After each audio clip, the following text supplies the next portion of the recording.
At Helmut Castle, Vermouth and his 4 partners, Senia the Wise, Anise the Faithful, Molin the Brave, and Hamel, the Fool, who is our protagonist, were trying to defeat another demon king. So far, they had managed to defeat 3 out of the 5. However, when they attempted to defeat the 4th demon king, Hamel, who considered Vermouth his rival, ended up sacrificing himself to save his partner's life, who would have fallen into a trap. With his last strength, Hamel bids farewell to his companions and asks the hero Vermouth to kill the remaining 2 demon kings, a request that Vermouth fulfills. With no time left, he declares his love for Senia and dies.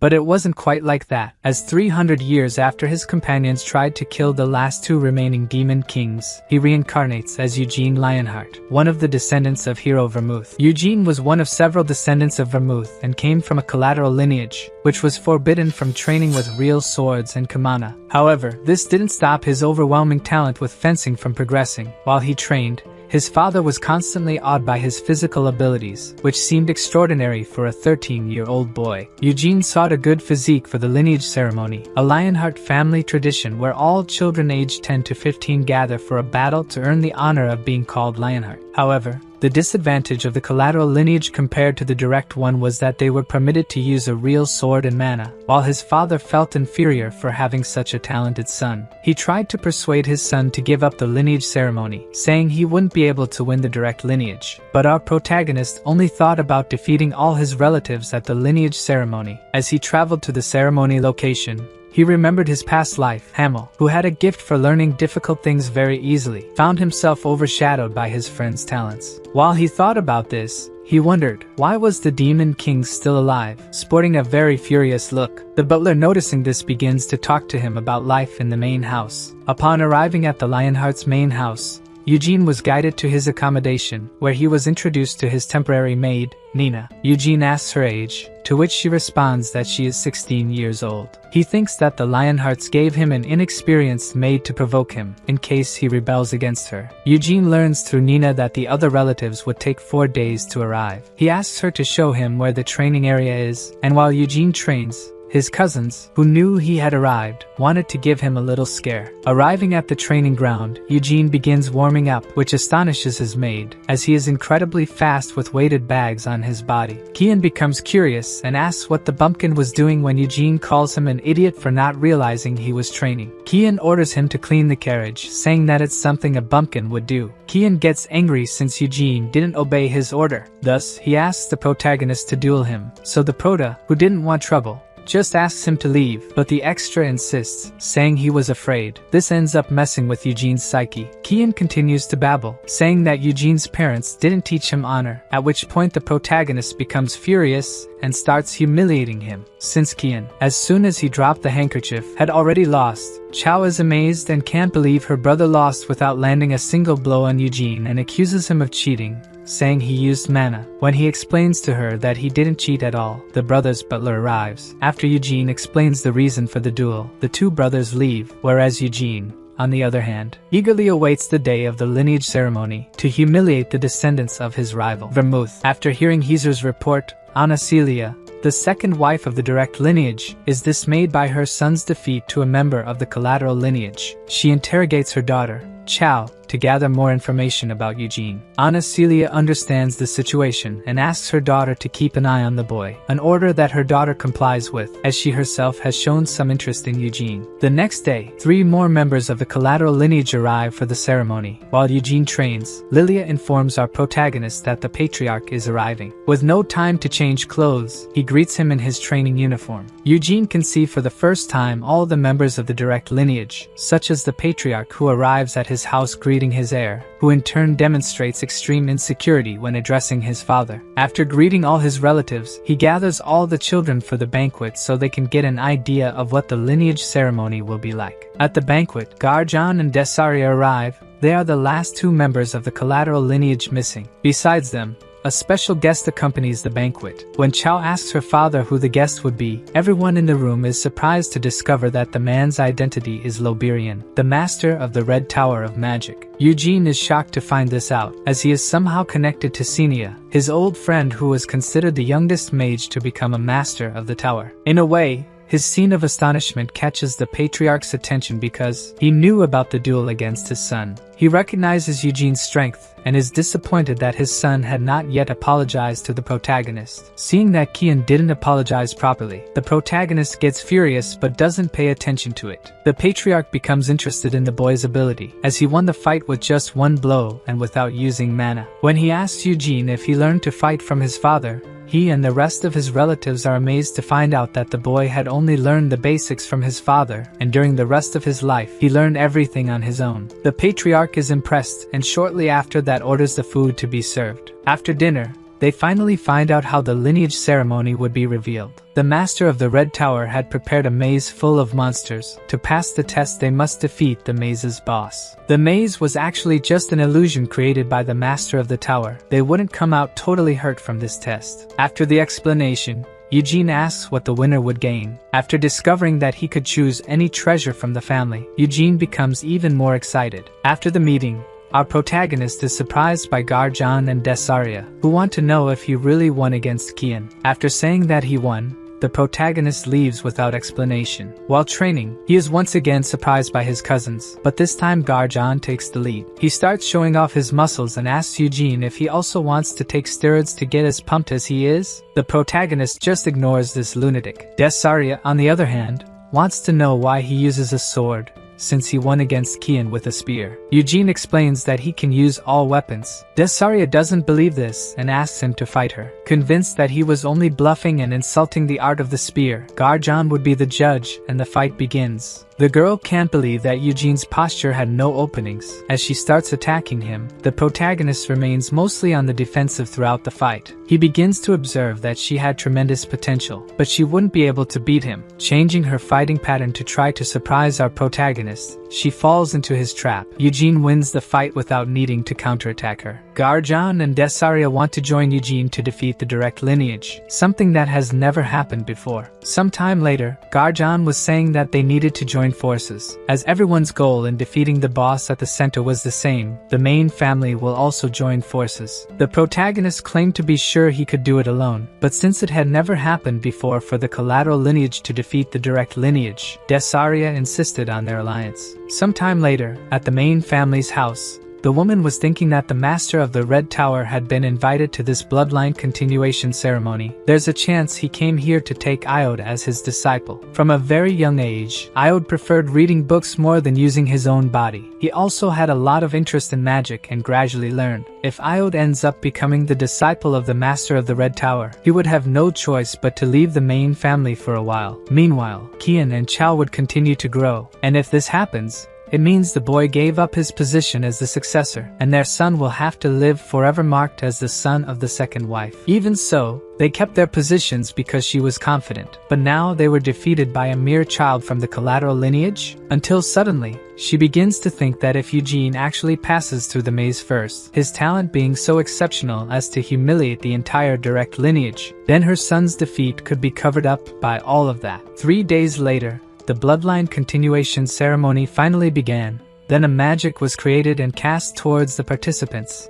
Everyone received a small portion of the light, where Elias was told they needed to make their weapons first, shaping this light. Everyone started trying to do it immediately, until suddenly Chao managed to forge a blade with it, and after testing her new blade a bit, she asks what happens if it breaks. But the boy explains that it won't break since it's made of magic, just like the maze. She quickly asked if it was also possible to create animals instead of a sword, and the boy said she can only create things that are lifeless, which quickly made one of the boys ask what the reason for that was. And the man explains that it's a taboo of magic. The creation of life is a beautiful authority that only a living creature possesses. The boy is enchanted with the answer. Garjan suddenly appears with a giant sword. Without anyone asking anything, he began to explain that this is the same sword he uses at home, and was surprised to make one alike here. His sister, being skilled with the spear, ended up creating one. Kian created a sword. Iode also created a sword but seemed sad. Quickly everyone was armed for the maze, and the protagonist was the only one who had a sword and a shield. Chao asked the protagonist what he would do if they found themselves inside the maze, asking if he would fight her. This made the protagonist ask if fighting inside the maze was allowed, and the patriarch said yes. But he warns that quick judgment and cooperation are also important, since they are a family that shares the Lionheart blood. I don't know why she looked at him with the word family in mind and blushed, then all happy gave a little smile. The protagonist didn't understand and found it very unpleasant. After that, a necklace was distributed to everyone equally. This necklace would be connected to everyone's consciousness and somehow feel a great deal of stress in the maze. The necklace will react. If that happens, it will intervene anyway. This is simply a security mechanism.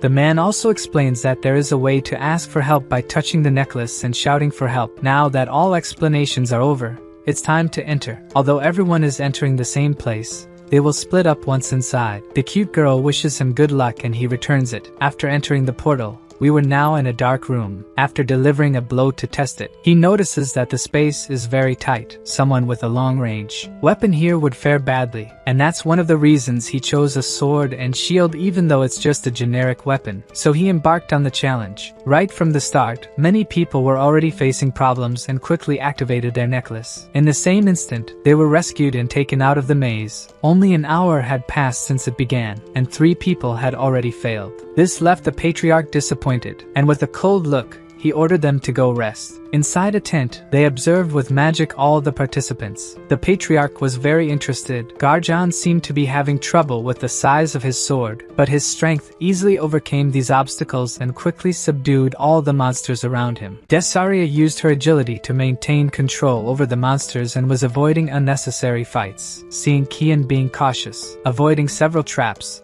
they praised him, but they had no idea that it was because his mother had given him a map the night before. Chao used her instincts and moved very fast, but she was not yet mature enough and sometimes acted childishly. Iod, on the other hand, seemed intimidated by just one goblin in front of him, but suddenly changed his posture to admiration, thinking it was done with magic, and he was also very skilled. Loberian noticed that he was interested in magic, and the patriarch says that the boy has always loved magic since he was a baby, and they even tried to invite a magic teacher from the capital for this, but the boy ended up refusing to learn halfway through. Hearing this, Loberian asks why he gave up, and the patriarch said he surrendered to his reality. He believes that becoming the next leader of the family is his duty. The patriarch wished for Iod to follow the path of the arcane. If he still has a passion for magic, he would not be able to refuse the opportunity to be a disciple of the master of the Red Tower. The Tower Master says he cannot make any promises, but he can make him known. However, if his potential is insufficient,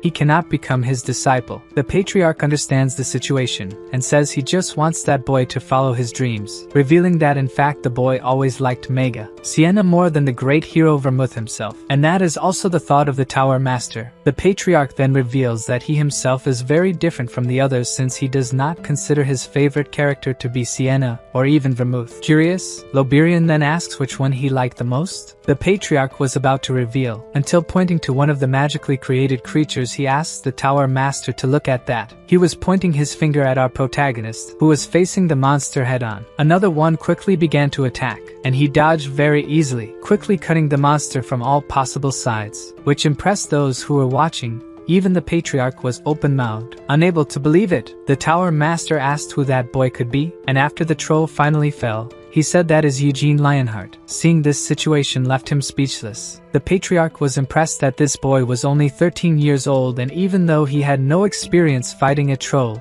he was impassive and did not freeze with fear. The Tower Master warns that that troll was not created to fight. It's more like a trap created to find a way to escape. And he even made it larger than usual to scare these people. The patriarch says that's simply natural talent. The Tower Master asks if the patriarch knows what these people are called, and he says that these people are known as true geniuses. Garjan was also fighting a troll at this moment, but he was at a disadvantage at first. Still, he was facing it head-on. He ran with all his might towards the monster and cut its leg off, thus finishing the troll. He was crazed by the battle. When the monster's body finally dissolved and he fell to the ground, he really won but was all broken and with his muscles torn. Some of the blame for this was because he had fallen into several traps during the course and finally ended up falling to the ground. Sometime later we can see Kian looking at the troll's back with a stone in his hand. He understood that a monster of this size shouldn't be here, and also realized that it wasn't meant to defeat this beast. So he quickly threw a stone to the side, causing the troll's attention to turn to the wall, and he ran past it at full speed. The boy was really smart about this. Sometime later, he met with Chow, and quickly deduced that they were close to the center of the maze. He already starts boasting, saying that as long as she follows him, they won't get lost here, and it's obvious that he held grudges against the protagonist after being humiliated in front of this girl. Suddenly out of nowhere, she comes up with weird talk about how since this maze is an illusion,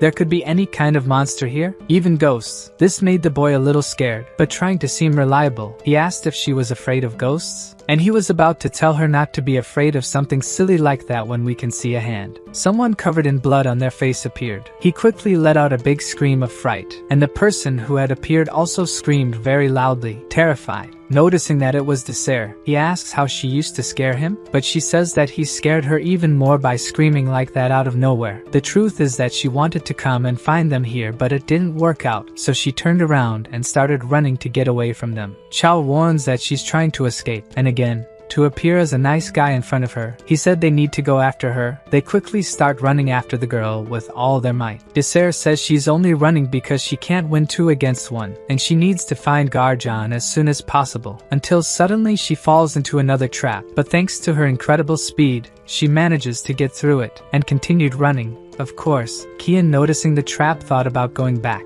but realizing that the girl was behind him, he understood that there were no choices. He quickly used his agility, and using everything he could, he jumped over the trap and really reached the other side. Extending his hand, he asks the girl to jump too, and she does. She even did it without even needing his help. After a long time chasing Desire, they finally reached the big boss's room. Everyone was surprised by the size of the boss. The protagonist behind them asks why the 3 of them arrived here together. Kian turns, asking what he's doing here. He said he was waiting. He was curious to see who would arrive first to the boss's room. This caught them all by surprise. Chow says that actually, it was he who arrived first, and that's correct. Desire assumes that if he waited until now, he probably accepted her proposal from last night. He said it's not quite like that. However, he'll leave the spotlight to her. Even if he fights the boss alone, he can quickly win. And if he did that, wouldn't it be very sad for all of them who worked so hard to get here? Kian gets furious. The protagonist explains that the boss doesn't attack until he's at a certain distance from him, and at this moment, the boss is resting. So he says that in the same order they arrived here after him, they will fight the boss, pointing to Desire, then Chow, and lastly Kian, and asks, "What do you think?" Desire seemed frightened, asking if they should fight alone. The protagonist, on the other hand, mocks her, saying that she was just wandering around the maze, and if she thinks she can't win, she should just give up. Taking a handkerchief from his pocket, she says she won't give up. She tied the handkerchief around her head and started heading towards the boss. Kian asks if he's not going to fight. He said he will after they all finish. The boy said his turn won't come since he's going to defeat the boss, which makes the protagonist say that if the boy really defeats the boss, he'll call him Big Brother for the rest of his life. This made the boy blush completely, and very happily he said that the protagonist shouldn't forget his words. When the girl got close, the boss finally opened its eyes and stood up. She was very scared, but after coming this far, she couldn't retreat and went straight for the boss. She dodged the monster's first stomp, tried to pierce its hide, but couldn't. When she noticed that the beast's skin was too tough, the monster already caught her. At that moment she thought she was dead, but ended up being thrown away. Stopping near her group, Chow asked the protagonist why the boss threw her away instead of killing her, and he said it's because the creature isn't real, it's just magic. So as soon as she fell into the monster's hands, she was defeated. Kian stood up with a smile on his face. He said he would prove that the main family is on a completely different level than the collateral lineage. This made Eugene give a big smile. The boy started to activate again, transferring all that to his sword. There was mana flowing all over the blade. Desire noticed that it was a mana blade that could cut anything, but to create it at least 10 years of mana training were required. Then she finally noticed the difference between the main and collateral families. The protagonist, on the other hand, thought this wasn't a bad thing. The boy was confident, saying that even if he could use it for a short time, it was enough to defeat the boss. However, his mana dissipated from the sword. he didn't understand why. But the protagonist quickly remembered the patriarch's words, that he wanted to test them without the advantage of the main family prejudicing the results. So probably the Tower Master made it so that no one could use mana to attack in the maze's center, meaning now things are equal for both sides. The boy still didn't understand the situation, so the protagonist asked if he thought he was going to lose. He should say he'd give up and wanted to go back, and he shouldn't get beat up just because he was stubborn. The girl was all happy looking at the boy, and I think that made the protagonist rent an apartment in Kian's head. Then he ran towards the boss. The monster made a frontal attack and they went cutting the side of its arm. After that, dodged a few more blows and counterattacked. At that moment, he knew these small blows wouldn't bring down the boss, so he ran with all his might aiming at the creature's legs, but the boss was smart enough to block with its knee. The boy was surprised by that, until the boss finally grabbed him and threw him away with all its might. He managed to land on his feet, but the protagonist warns him that he also lost. He was furious, but there was nothing to say. Then the protagonist says that she's next, but she simply says she doesn't want to fight since she can't use a sword in the middle of the maze. The protagonist was really surprised, saying she's smarter than his own brother. So after that, he went to the wall, equipped his shield, and started walking calmly towards the boss while she asked if he could defeat it. And he said he doesn't know if it would be possible. He doesn't know if it would be possible for him to lose to this boss. Walking calmly towards the boss, he wondered how he would do it. The creature came to strike from the front, and he quickly started climbing its arm. The boss tried to grab him with its other hand, but he was quickly on top of the labyrinth boss's head. He instinctively tried to strike it, but ended up hitting his own face. He was roaring in pain. Meanwhile, the protagonist took advantage to cut it in every possible way. Everyone was surprised to see this. Desert noticed he was focused on hitting the monster's carotid artery, so he ran full speed ahead and thrust his sword into the monster, stuck his sword right in its throat, and the boss fell to the ground. Calmly, he cleaned his sword and asked if they all saw that. Kian froze instantly. The protagonist said he easily won this. The boy starts to say that if he had a sword he would have won easily too, but upon further reflection, he realizes that even with a sword it wouldn't have been as easy as the protagonist made it seem. And what he was feeling now wasn't just fear. His nervousness wouldn't go away, but he couldn't understand what the feeling was until finally the weapon started to disappear. The boss also vanished from the room. It seems the ceremony finally ended. Outside, everyone was impressed. The patriarch was laughing alone. He was wondering how it was possible for a child from the collateral family who didn't train his mana could defeat the Minotaur with such overwhelming ability. The boy said indeed it's surprising. A Minotaur is hard to face alone, and that's why he emphasized that teamwork was important in this ceremony. And that's why he designed the boss that way so everyone would work together. But that boy easily surpassed his traps and monsters, wondering even what the hell that boy could be. The patriarch seemed to be happy, so he said that since that boy arrived he did nothing but train, and this effort was also known in his hometown. With conviction he says that this boy was born to fight. He has a combat instinct that matches his body, and this ceremony was worth it just for discovering a treasure like this boy. But this makes the Tower Master ask if he's not bothered. Trying not to offend the patriarch, he said that boy is much better than his own children. And if at this age there's already such a big difference, imagine when he learns mana, how big that gap can become. The patriarch says that this is something to rejoice, as he will make the family name shine even more. So sweating cold, the Tower Master asks, and if he wants to become the next heir and the new head of the Lionheart family? The patriarch considered for a moment, but then said that the position of head of the family should be occupied by the best of them if his children couldn't, and that would be the boy's right. But if they are so weak as not to be able to defend the right they got when they were born,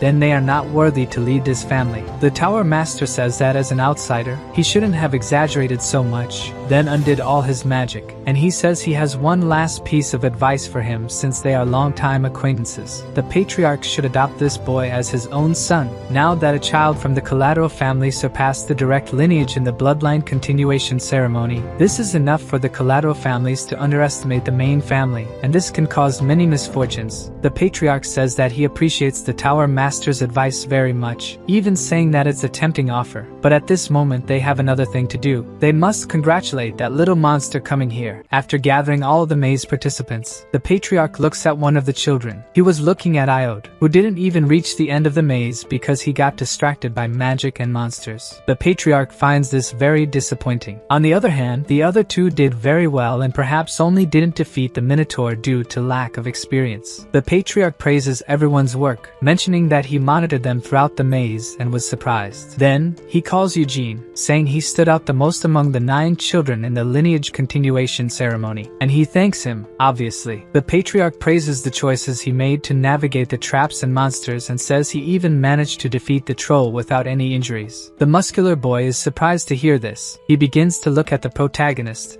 and wonder how he did it with such a small and weak body. He even begins to think that if the boy took his family's medicine, he would become much stronger than he is now. Loberian admits he thought everyone would be lost in the maze, but it seems he underestimated everyone. This is because he is looking at Vermouth's descendants, who are all rare gems. The patriarch said they should rest now and informs that he will prepare a banquet for everyone. He then asks Loberian to take the children back, and they were all going back to the mansion, until the patriarch calls for Eugene and says he should come with him. The girl named Seal was surprised to see the patriarch calling the boy and immediately asked if he was going to give the present to the boy now, and he said yes. She knows they are going to the underground chamber of treasures, and she has never been there, and the only thing she could do was watch as they went. Sometime later, walking through the forest, the patriarch began to praise the protagonist, saying he did well using various weapons. Eugene just says the patriarch is praising him too much. The man says that's not true since he defeated the maze monsters with just a sword and shield, and also used a spear in a battle against Desaria. It seems all the information reaches the family leader easily. He says the weapon that currently symbolizes the lion heart is the sword, but his ancestor, the great Vermouth, managed to use various types of weapons easily and even reached the point of being called the god of war, the master of everything. However, Vermouth was not the only one with such proficiency in all weapons. His companion Hamel was also a great master who was only behind Lord Vermouth. The protagonist, uncomfortable with the patriarch talking about his past life, says he read in books that Hamel was stupid. The patriarch laughs, saying he also read that, but says if Hamel wasn't so troublesome, the story wouldn't have any fun. Then he says that honestly he likes Mr. Hamel much more than Mr. Vermouth, which caught our protagonist by surprise, and he immediately asked why. The patriarch explains that instead of Vermouth, he prefers Mr. Hamel's qualities, which didn't appear in the books. He says Hamel felt his inferiority to Vermouth thousands of times, but never gave up. On the contrary, he always tried to get stronger and surpass his limits, and in the end he sacrificed himself to save his friends' lives. The protagonist thinks that the moral lessons passed down through the generations in books are very exaggerated, but even so,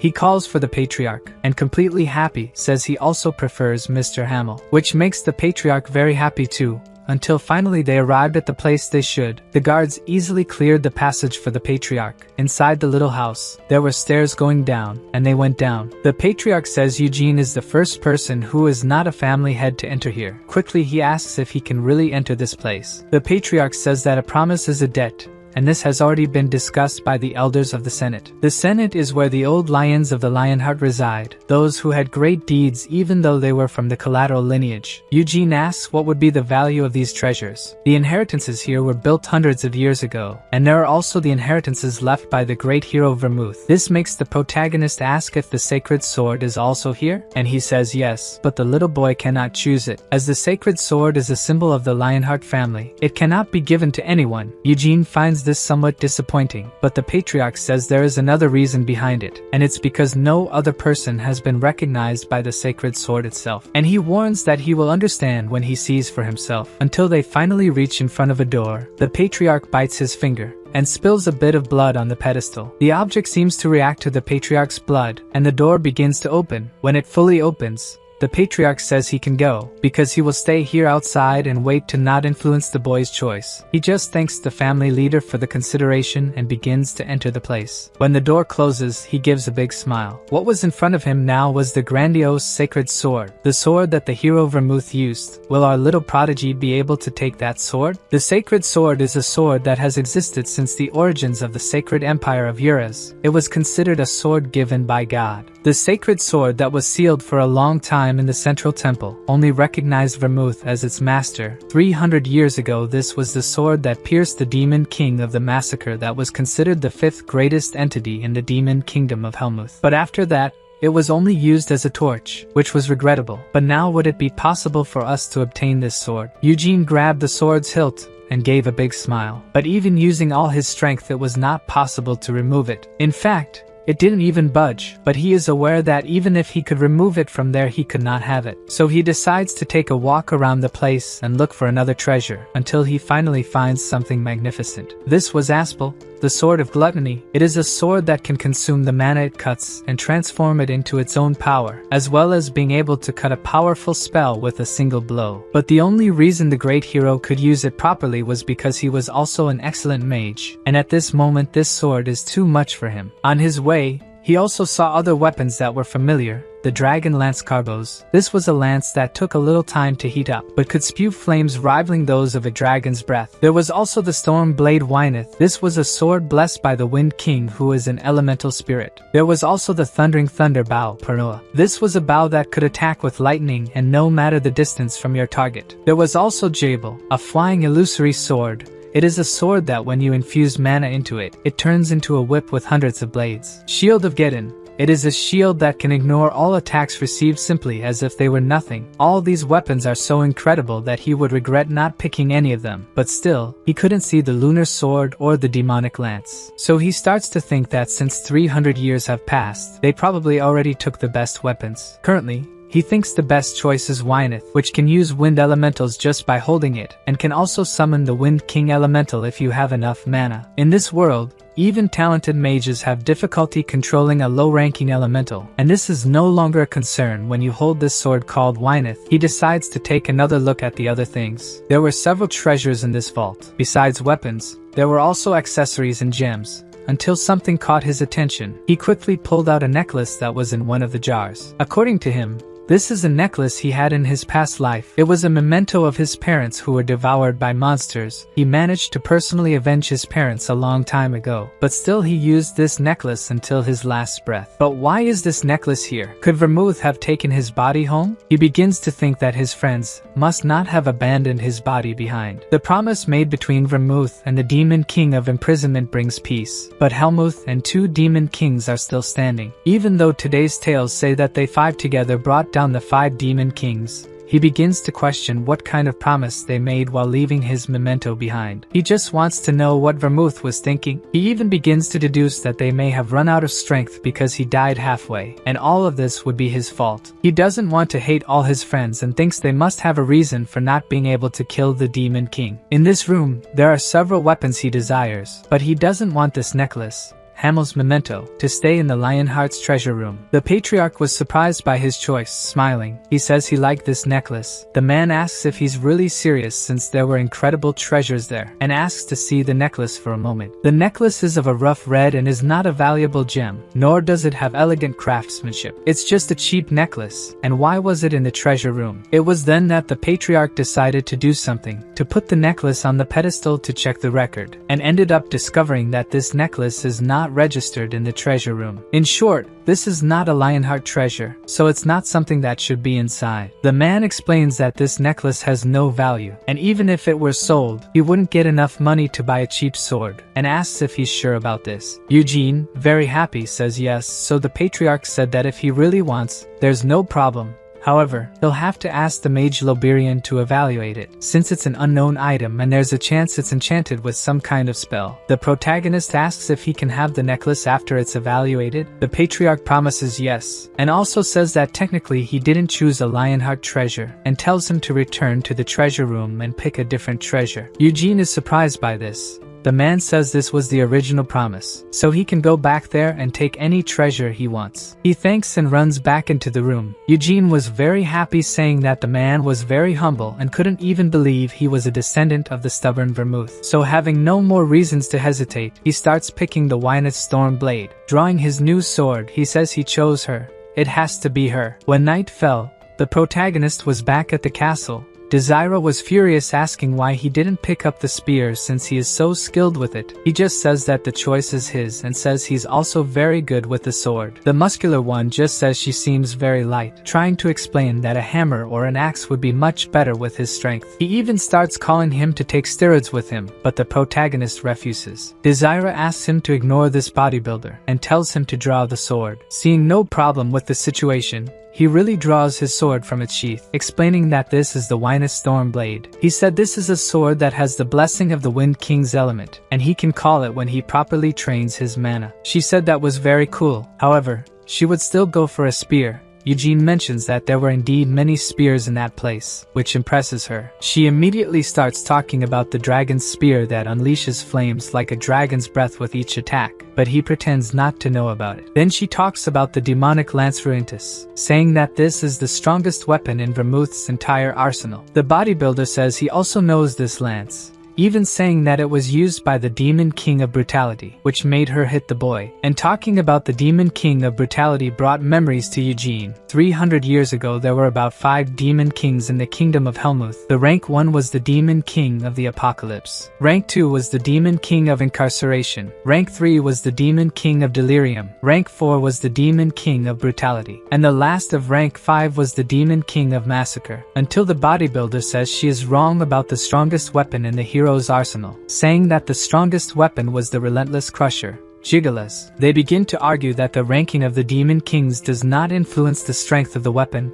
The protagonist just thinks that those 2 weapons were the only ones in Vermouth's arsenals that were used by Demon Kings. They are too big a threat to be kept in the treasure vault, and perhaps they are sealed somewhere. They were still discussing about the weapons. The protagonist just thought that was very childish. And stepping away, he thinks that if he were really to choose one of Vermouth's arsenal weapons, he wouldn't think twice. He would take the Lunar Blade, the sword-shaped destruction that was sealed in the depths of Helmuth. In fact, both the Demon Kings of Brutality and Massacre were killed by the devastating light of the Lunar Blade. And now, taking his battle stance, he thinks he's happy to be holding a real sword for the first time in this life. Then he cuts. They were surprised by what they were seeing. Eugene's skills were simply fantastic. He was sliding with his sword with great ease. With each step the cuts had fluid movements, and all that seemed like a simple dance where the sword belonged to his body. He could attack with all his strength, or even make precise cuts that left everyone jaw-dropped. The bodybuilder could only say that this fencing was simply magnificent. Even the spear-addicted girl found it very beautiful. Switching to the family patriarch's office, Loberian was checking the necklace, and he had a somewhat downcast look. Putting the necklace on the table, he says there is no magic in this necklace. He even questions if this necklace was really in the treasure vault. The patriarch confirms yes. Loberian insists, asking if that boy is not deceiving him, but the patriarch asks what reason he would have. If he hadn't allowed the boy to take another treasure, that boy would now be without any treasure. Thinking in this way, Loberian admits that would be a very risky move, so he says they should check. He says there is no magic in the necklace but will look deeper since they have come this far. The patriarch asks how he will do that, and he says there is a spell that can read mana memories, and it is a spell created by the great master Sienna, the Wise. Mana exists everywhere. Most objects have mana present in them, so he will read the mana memories contained in this necklace. The patriarch says he is counting on him. Then the mage starts his magic. Sometime later it began to take effect. In the memories initially he noticed nothing interesting, but it was possible to perceive that the necklace is at least over 100 years old. He even manages to find where this necklace was bought in the streets of the capital, but couldn't see anything else after that. So he even says that the magic of the treasure room must have interfered with the necklace's mana. The patriarch,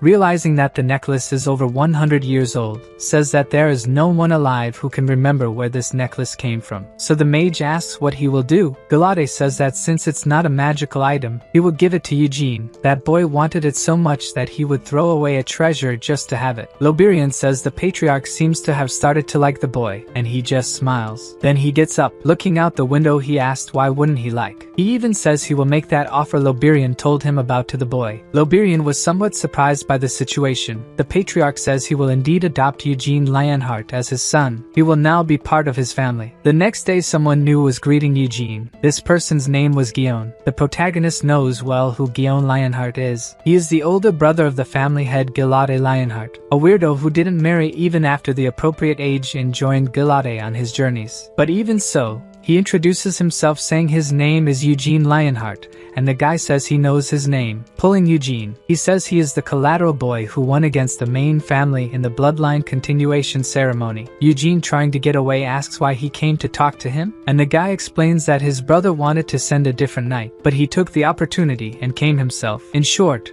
he wanted to see Eugene personally. He heard a lot about Eugene but didn't have the opportunity to see him at the bloodline continuation ceremony. And that's because only the head of the family can observe the ceremony. Although this time Loberian participated because he needed to help. Gion states he's not mad about it, he's just saying it's tradition. He even begins to think that it will seem like he's dissatisfied with the family rules if he continues to speak in this way. But Eugene says he doesn't care about that, which makes the man happy, saying his brother wouldn't care about something like that either. Now the protagonist understands why this man hasn't married yet, and it's probably because of the free will he has in his personality. John doesn't know why the family leader called Eugene but says it was probably to congratulate him. Eugene says he has already received congratulations from the leader, so it seems that not even Mr. Guillaume knows the reason. So, Guillaume kind of assumes a posture where he knows but can't speak, and just says it would be great for him to see Eugene more often. Eugene said it would also be great to see him. Then he knocks on the door saying his name.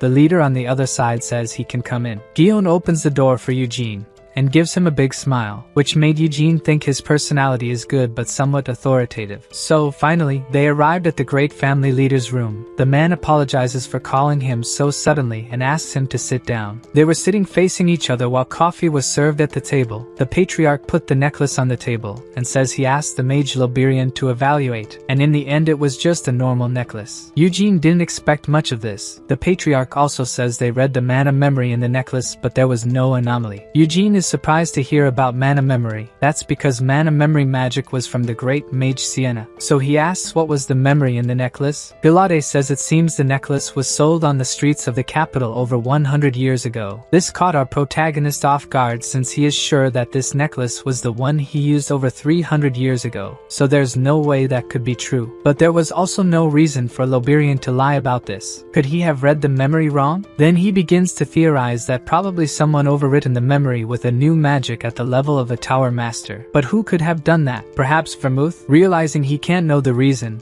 he asks if he can keep this necklace. The patriarch said yes since he promised. Eugene thanked him for the kindness and promptly put the necklace around his neck. The patriarch continues the conversation saying that he didn't call him here just to talk about the necklace. He says it's kind of sudden, but he believes it won't be a bad offer for him since it's actually an offer for his future. Eugene didn't seem to like that much. The patriarch was going to continue the conversation when Eugene interrupts him saying that the girl's seal is kind and cute but he doesn't want to think about marriage now. He even remembers that even though he beat up her brother and left him all beaten up, she was still happy with him trying to be friendly, and probably all of this was to arrange a political marriage. This caught the family leader off guard. Eugene continues saying that he's too young to think about marriage and also needs his father's permission, until the patriarch interrupts saying that he's mixing things up and says he doesn't intend to marry him to Seal. This time caught the protagonist off guard. He quickly became very embarrassed. He just confused things and was thinking about getting married at only 13 years old. But if it wasn't for that, why would the patriarch call him here? And the family leader says he called him to adopt him as his son. Again he was caught off guard.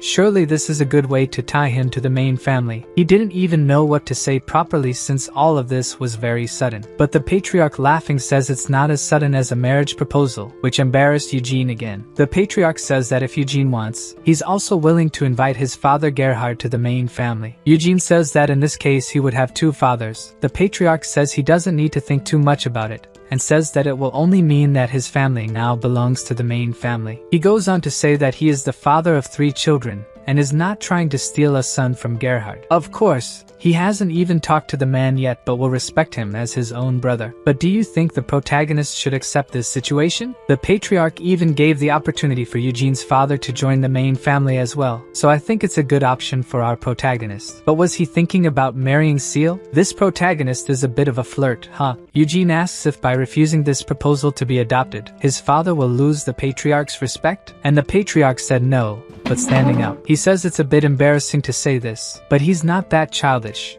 If Eugene refuses, it would be a pity, but he would respect his decision and wish the best for the boy's future. Eugene says he can't decide this on his own, and says he needs to ask his father what he thinks. Galade says he will send an emissary to bring his father here, and they can make the decision after the banquet. Eugene suddenly says the patriarch said accepting this proposal would be the best for his future, catching the patriarch off guard. Eugene wants to know exactly what that means. The man says that if he grows up in the main family, he can enjoy numerous benefits. First of all, he would have several impressive knights who would be available to teach him various things at any time. Eugene says that if this really happens, he would like to learn from the best warrior possible. Then with a broad smile he says that if he becomes the patriarch's adopted son he would like to learn from the patriarch himself. The man says nothing, just curious. And of course, our protagonist wants to know how strong the Lionheart family patriarch is. So he smiles, saying of course he could teach him, but if he wants to learn from the best, there's someone more suitable for that. Eugene asks who that person would be. He says it's Guillaume. He was probably stronger in the past, but this boy has already surpassed him. The patriarch also asks if Eugene's father taught him anything about mana. Eugene says no, and that was by his own choice in order to focus on physical combat. The patriarch finds this decision admirable, then explains that you need a mana crystal that can be found inside a high-level monster. But the more efficient a mana stone is, the more expensive and difficult it is to obtain it. Besides, to use such a stone successfully, you will also need the help of someone extremely capable. Probably all this is very difficult to find in Eugene's father's family. That environment is totally inadequate to nurture the boy's talent. But that's not something he can say now, or else the boy will hate the family he was born into. So after that they continued talking for a while longer until the protagonist decided to return to his quarters.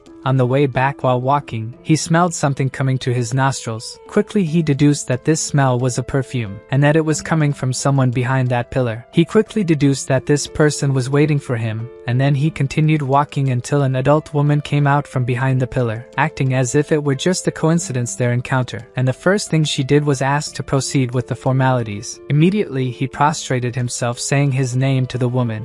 She said she heard he was talking alone with the family patriarch, but had no idea they would talk for so long, which led him to ask if she had something to discuss with. She thought this child was bold and arrogant, not seeming to have boundaries. She began to understand why he fought against the child from the main family, even thinking that this should not be a surprise to her. But she knew that this boy would experience an unbelievable growth in the near future, and it would be better to be on friendly terms with him rather than becoming his enemy. Immediately it came to her mind that it wouldn't be bad for her to really marry him to her daughter Seal. So she says she's curious about what they talked about in there. Eugene replies that he shouldn't disclose matters he had with the patriarch alone. Embarrassed, she says that's true and she's not interrogating him, but she has one more thing to tell him. The boy was confused. Making a show again, she says she still hasn't apologized for her son being rude to him the other day. But he directly says there's no need to apologize, as he resolved the incident on the same day. The woman nervously says he's very benevolent for his age and says she will reprimand her son, then hopes they'll get along well in the near future. Smiling broadly, he says of course they will,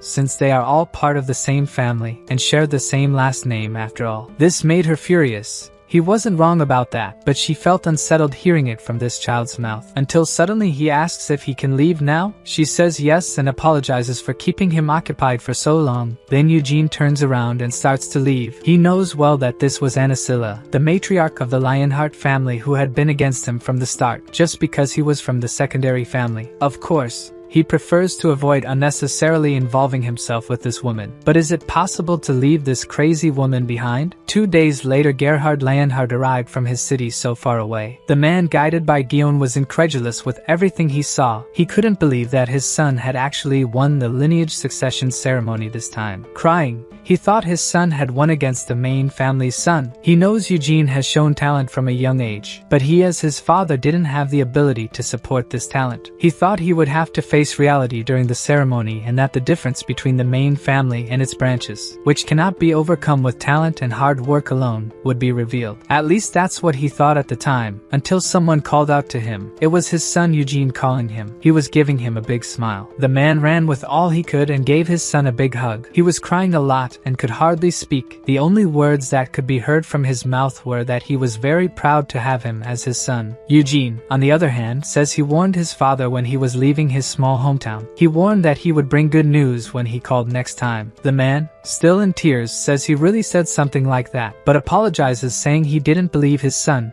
until finally he noticed the patriarch's presence in the place. Quickly he apologizes for the delayed introduction and says his name is Gerhard Lionheart from the city of Jidal. The patriarch also introduces himself as Gillard Lionheart and apologizes for the sudden invitation. The nervous man says it's no problem and thanks him for inviting. The patriarch, saying he doesn't want to take up his time with his son, asks if they can talk inside. Gerhard says yes, of course. Then, somewhat apprehensive, he enters the room with the patriarch. After a while he already knew about the adoption situation. The patriarch also mentions that if he adopted Eugene, the man would also be included in the main family. Gerhard didn't seem to like the situation much, so he quickly stood up and apologized in advance in case what he said next was disrespectful. Then he says he appreciates his concern for his son, but as a father he can't help but worry about his son's future. The patriarch asks what kinds of concerns. He knows the patriarch has good intentions, but he's worried that other members of the main family will bother his son. That's because the patriarch already has 3 children in the main family, and if Eugene is adopted, he will be considered an intruder. The patriarch seems to understand the situation. He doesn't want to limit the child's future, and knows that the main family takes lineage legitimacy very seriously. And he's sure they won't accept a child from the collateral family becoming part of the main family. In addition, even if Eugene joins the main family, he may not be able to succeed to the position of family leader. But he says the boy will be fine thanks to his talent. He can flourish within the main family. If Eugene becomes his son, he will become close to the other children, and as a result, he will have a better future available to him. Gerhard says the patriarch is right, and asks to talk to his son first before making a decision. Eugene was outside retrieving his sword, until everything vibrated. He swung his sword several times at once. His father was coming towards him with his head down. Noticing his father's approach, and the expression of sadness on his face, he deduces that the conversation must not have been very good for him. So he quickly asks what's with his father's expression. The man, looking at his son, notices he is carrying the sword he chose from the treasures of the main family. Quickly he thinks that even if he sold everything he owns, he wouldn't be able to buy this sword. So with a look of disgust, he says the family leader would like to adopt him. Eugene says he already knew that. He says he wishes Eugene really becomes the man's son,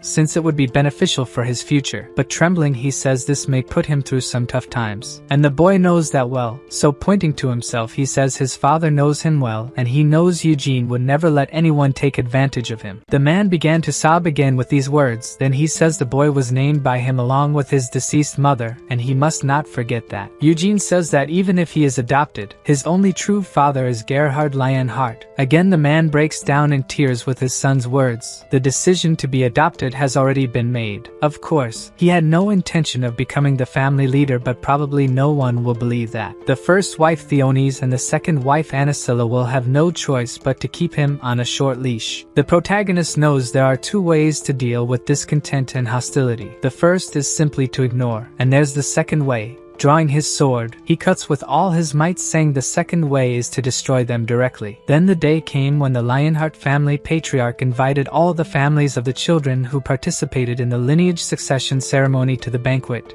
Eugene's father soon became the target of several questions. Just looking at the stereotypes, it was possible to see Desira's father and the muscle guy's father, who was already offering steroids to Eugene's father. They even begin to consider creating a group to get to know each other better. Eugene didn't intend to join them, as he would receive unnecessary attention. Not far from there, it was possible to see the boy who was defeated by the protagonist with his mother. He was completely dejected. His mother only said he needed to have confidence. From now on he will be compared to that boy. People who look at him will think of the defeat he had in the duel against Eugene and will laugh at the fact that someone from the direct lineage failed to win for the first time in history. This left the boy even more down. The woman said he had no choice and only should feel the shame. But even if people laugh, he is still her son, so he is part of the Lionheart direct lineage and should be proud. The boy agrees. She says Eugene may not become the patriarch, but he shouldn't be relieved by that. He has many disadvantages and will need to work even harder to become the patriarch. She orders him to become friends with Eugene. They must build a brotherly relationship so that he can be an ally in the future. The boy understood the situation, but thinking about how he will approach Eugene makes him ashamed. On the other hand, there was someone who was not ashamed, asking if if they are brothers now. Eugene says yes, and she asks if he can't call her big sister. He denies her request, and she says he has to call his brother big brother just because he was born 5 seconds after her. She begged with all her might for him to call her big sister just once, but he would never call a girl only 13 years old big sister. He even said he would prefer to die than to do that. Sometime later in the patriarch's room, Loberian was saying he wouldn't accept him as a pupil unconditionally. He was saying this to Iode, who would initially be tested for aptitude in the Arath Tower. The boy asked what would happen if he really had an aptitude for summoning magic. The man says it would be great, but Arath won't recognize the name Lionheart, so unless he has good talent, Loberian won't be able to accept him as a disciple. The boy, somewhat saddened, understands the situation, but the man says that as an old acquaintance of the Lionheart family patriarch even before becoming master of the Red Tower, he affirms that Iode will have many opportunities. He even says he will protect him from the voices of discrimination, besides helping him find the perfect environment for his type of magic. This made the boy very happy. He thinks that even if he doesn't become Loberian's pupil, he will be happy to be able to escape the pressure from his family and learn magic. So he looked at the patriarch as if seeking approval.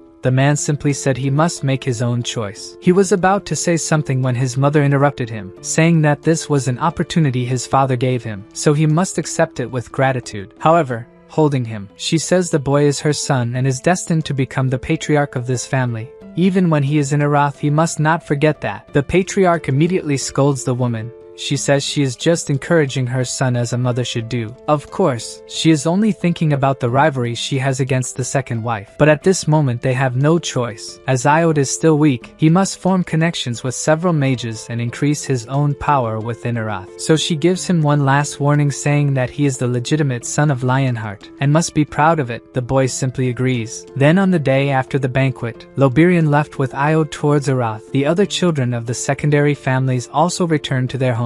Eugene and Gerhard ended up staying in the empty building. Today would be the day when Eugene would have his first mana lesson after reincarnating. Breathing is the act of collecting mana from the atmosphere when inhaling. Body training is when you move your body to collect mana, either of which is easy, but breathing is more common. In his past life, he used body training to practice mana development, and then switched to breathing, following his friend's advice. The Lionheart mana training technique is breathing. Eugene finally arrived at the appointed place. Guillaume is happy with his arrival and says they should start now. They are now in a mana vein, which is where mana is concentrated. The mana vein they are in now did not arise naturally but was created by Vermouth himself personally 300 years ago. His instructor asks if he is nervous. He says he's actually super excited. The man encourages him, saying that the first time he will have many difficulties, even though it's easier to feel mana when young. He even mentions that Cyan and Seal started mana training when they were only 6 years old, and it took them 4 days to be able to feel the mana. Iode, on the other hand, took a whole week. As for the secondary family,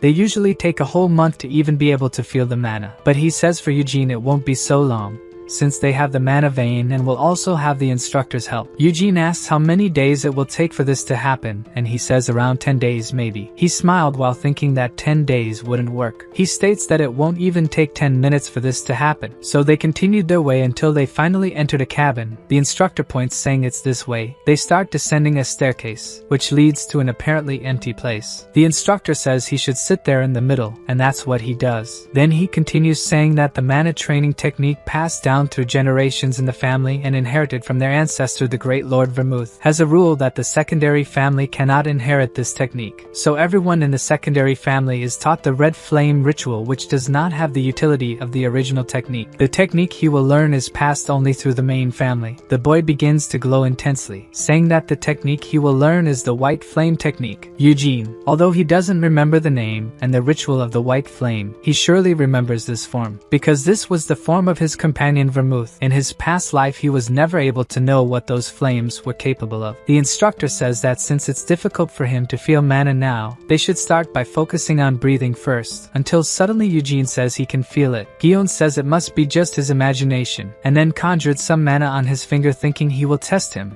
Pointing to Eugene, the mana starts circulating around the boy. He even says that as he thought the boy still can't feel the mana yet, but Eugene points it out, saying he can feel the mana from this side. then starts moving his finger towards the mana as it moves, asking how long he should continue with this. Gion was incredulous at what he was seeing. How was it possible for this boy to be learning so fast? He begins to nervously laugh, then he approaches the boy crouching, and says that now that he can feel the mana, they should start with him concentrating on everything that is happening in his body. Eugene agrees. Gion tells him to breathe slowly, and that's what he starts doing. He has to imagine he's breathing in the flow of mana with each breath, and when he inhales he must imagine he's guiding the mana to the right path. He must guide the mana into his heart. Gion releases Eugene's hands so he can start feeling the mana by himself. He started to step back, saying the boy was doing well. Eugene was doing it perfectly on his own now. The instructor couldn't stop being amazed every moment with this prodigy. He stayed for a while observing, but he couldn't stop thinking this is madness. Eugene thinks that although feeling and breathing in mana wasn't difficult in his past life, this body is truly amazing and very good at absorbing mana. He can tell that the amount of mana inside his body is growing with each breath. However, it seems there's a limit to how much mana this young body can accept for now. His heart seems to be at its limit, so somewhat exhausted he decides to stop. Eugene looked at the instructor without saying anything. The man was also looking at him incredulously. This is because the size of Eugene's mana core is incredible. People should regularly train for a long time to reach this size. Then Gion says he's a great monster. Eugene thanks him for his compliment, now says they should head back. On the way back, the man explains that the difference between the red flame ritual and the white flame ritual is the core division. The white flame can divide its core and store much more mana inside its body. Besides, the divided cores work together to increase the strength of their cores exponentially. They call these divided cores stars. In the Lionheart family history, there was only one person who managed to reach 10 stars, and this was the creator of the white flame ritual, the great hero Vermouth. Very happy, Gion says that he and his brother, the patriarch, are currently at 6 stars. All the children are at 1 star and will probably reach 2 by next year. So as they started their training at the age of 6, it seems it will take a total of 8 years for them to go from 1 to 2 stars. Eugene asks, and what about him? How long should it take? The guy says it will be much faster if he doesn't slack off and be lazy with his training. So he says he'll do his best, but there's no way someone who received a much better body than his old one and is still learning Vermouth's training technique could slack off in his training. The protagonist doesn't know if he will be able to reach 10 stars, but he will adapt things if he can't, and thanks Vermouth for leaving the white flame ritual for his descendants. Sometime later they arrived back at the mansion. Gion says he will tell the patriarch what happened and asks him to rest. At that moment he said yes, but in reality, he doesn't intend to rest. Now that he has done his mana training, there is something he needs to do. Suddenly the maid appears completely frightened, running up to him saying that he finally returned. He just orders her to go to his room and fetch his sword for him. Sometime later she returned with the sword. Of course, he doesn't know if this will work, but removing it from the sheath and using mana, it was possible to see dust starting to lift from the ground. Quickly the wind became uncontrollable, and it was possible to see a hurricane forming in front of his maid. Eugene had summoned the great wind spirit king, who was asking if it was Hamel who had summoned him. But how did the wind spirit king Tempest know it was him? The spirit was asking at this moment if Hamel had really reincarnated, but where could the spirit know him from? Then he said he would never forget Vermouth's companion's soul. He explains that no matter how much time passes and the face changes, the soul never changes. It had been a long time since he was summoned by the Wyneth's sword and became interested in being used by one of Vermouth's descendants. It was then that he felt Hamel's soul. Eugene furiously asks why Vermouth didn't kill the demon kings. He begins to order the spirit to tell him what happened after he died. The spirit says he doesn't know Vermouth's motivations and says that in the battle against the demon king of incarceration,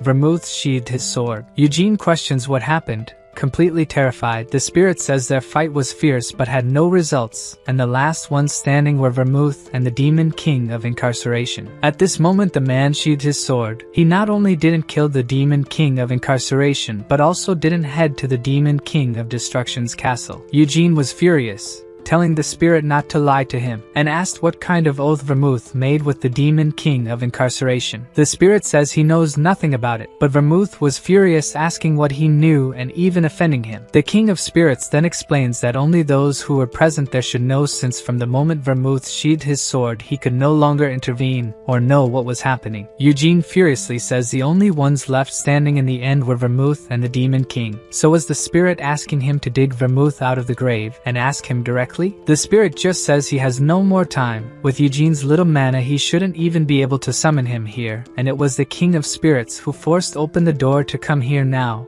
And then he needs to close it. Eugene began to scream saying he should tell before leaving, but the spirit says next time he will do it when he's strong enough. At that moment Eugene was completely exhausted and ended up fainting. The maid was frightened by this. The boy simply appeared unconscious and with a nosebleed. Some time later he was in his quarters when he opened his eyes. He had a severe headache, probably due to mana exhaustion. It seems that spirits remember people through the soul. Eugene initially thought he wasn't a reincarnation of Hamel, but that his memories had been implanted in him. But now it's clearer than ever. He is Hamel from 300 years ago who reincarnated with the memories of his past life. Suddenly the maid entered through the door, asking if he was okay. He said yes and asked how long he had been unconscious. She said it was about half a day, and she warns that the family patriarch and Mr. Guillaume are wanting to see him. Sometime later they arrived at the location. The information they had from the maid is that after he drew his sword a great storm blew everywhere. He went straight to the point asking if he really summoned a spirit. Initially he hesitated to answer, and as that must have been seen everywhere he can't lie, but he will hide some things. So he says that the king of the wind spirits appeared to him. Both were completely shocked by this. Eugene says that the Spirit King had not been called for a long time and wanted to see who the child was. Guillaume was surprised because no one but Vermouth was able to personally summon the Spirit King. He explains that the Spirit King said he was still not strong enough, but looked forward to seeing him again someday, and after that returned to the spirit realm. The Patriarch begins to laugh in surprise, and says that Eugene is an amazing boy. He says that Guillaume told him about what happened in the mana training, and that alone was surprising. But he also managed to catch the attention of the king of the wind spirits? Eugene just smiled at the situation. The Patriarch warns that after he rests for a few days, Guillaume will continue his training. Initially the Patriarch's plans were to go on a trip, but now they must focus on concentrating Eugene's talents. The boy thanks but says he doesn't want to take up too much of their time. Guillaume tells him not to think like that since he himself wants to personally teach Eugene. He also says that he will teach Cyan and Seal at the same time, and the Patriarch will help with all this. The Patriarch, on the other hand, only hopes that the children take this as a stimulus. The girl is now teasing her brother saying that Eugene got a star in the White Flame ceremony. The boy says he already knows, trying to show he doesn't care. She continues saying that they took a long time to achieve this compared to Eugene, but the boy says they took about a month and that this is much faster than almost all their ancestors. And the girl reinforces that Eugene managed to do what they did in a month, in just one day. Both ran towards each other to face off, and thus the clash of swords happened. Back in Eugene's room, he gets up grabbing his sword and summoning a spirit. Probably with the mana he has now, he can only summon an inferior spirit. He immediately asked the fairy if her king said anything, but she said nothing. Probably inferior spirits don't have the intelligence to speak, which makes him furious, telling her to go to the king and tell him that if he's lying,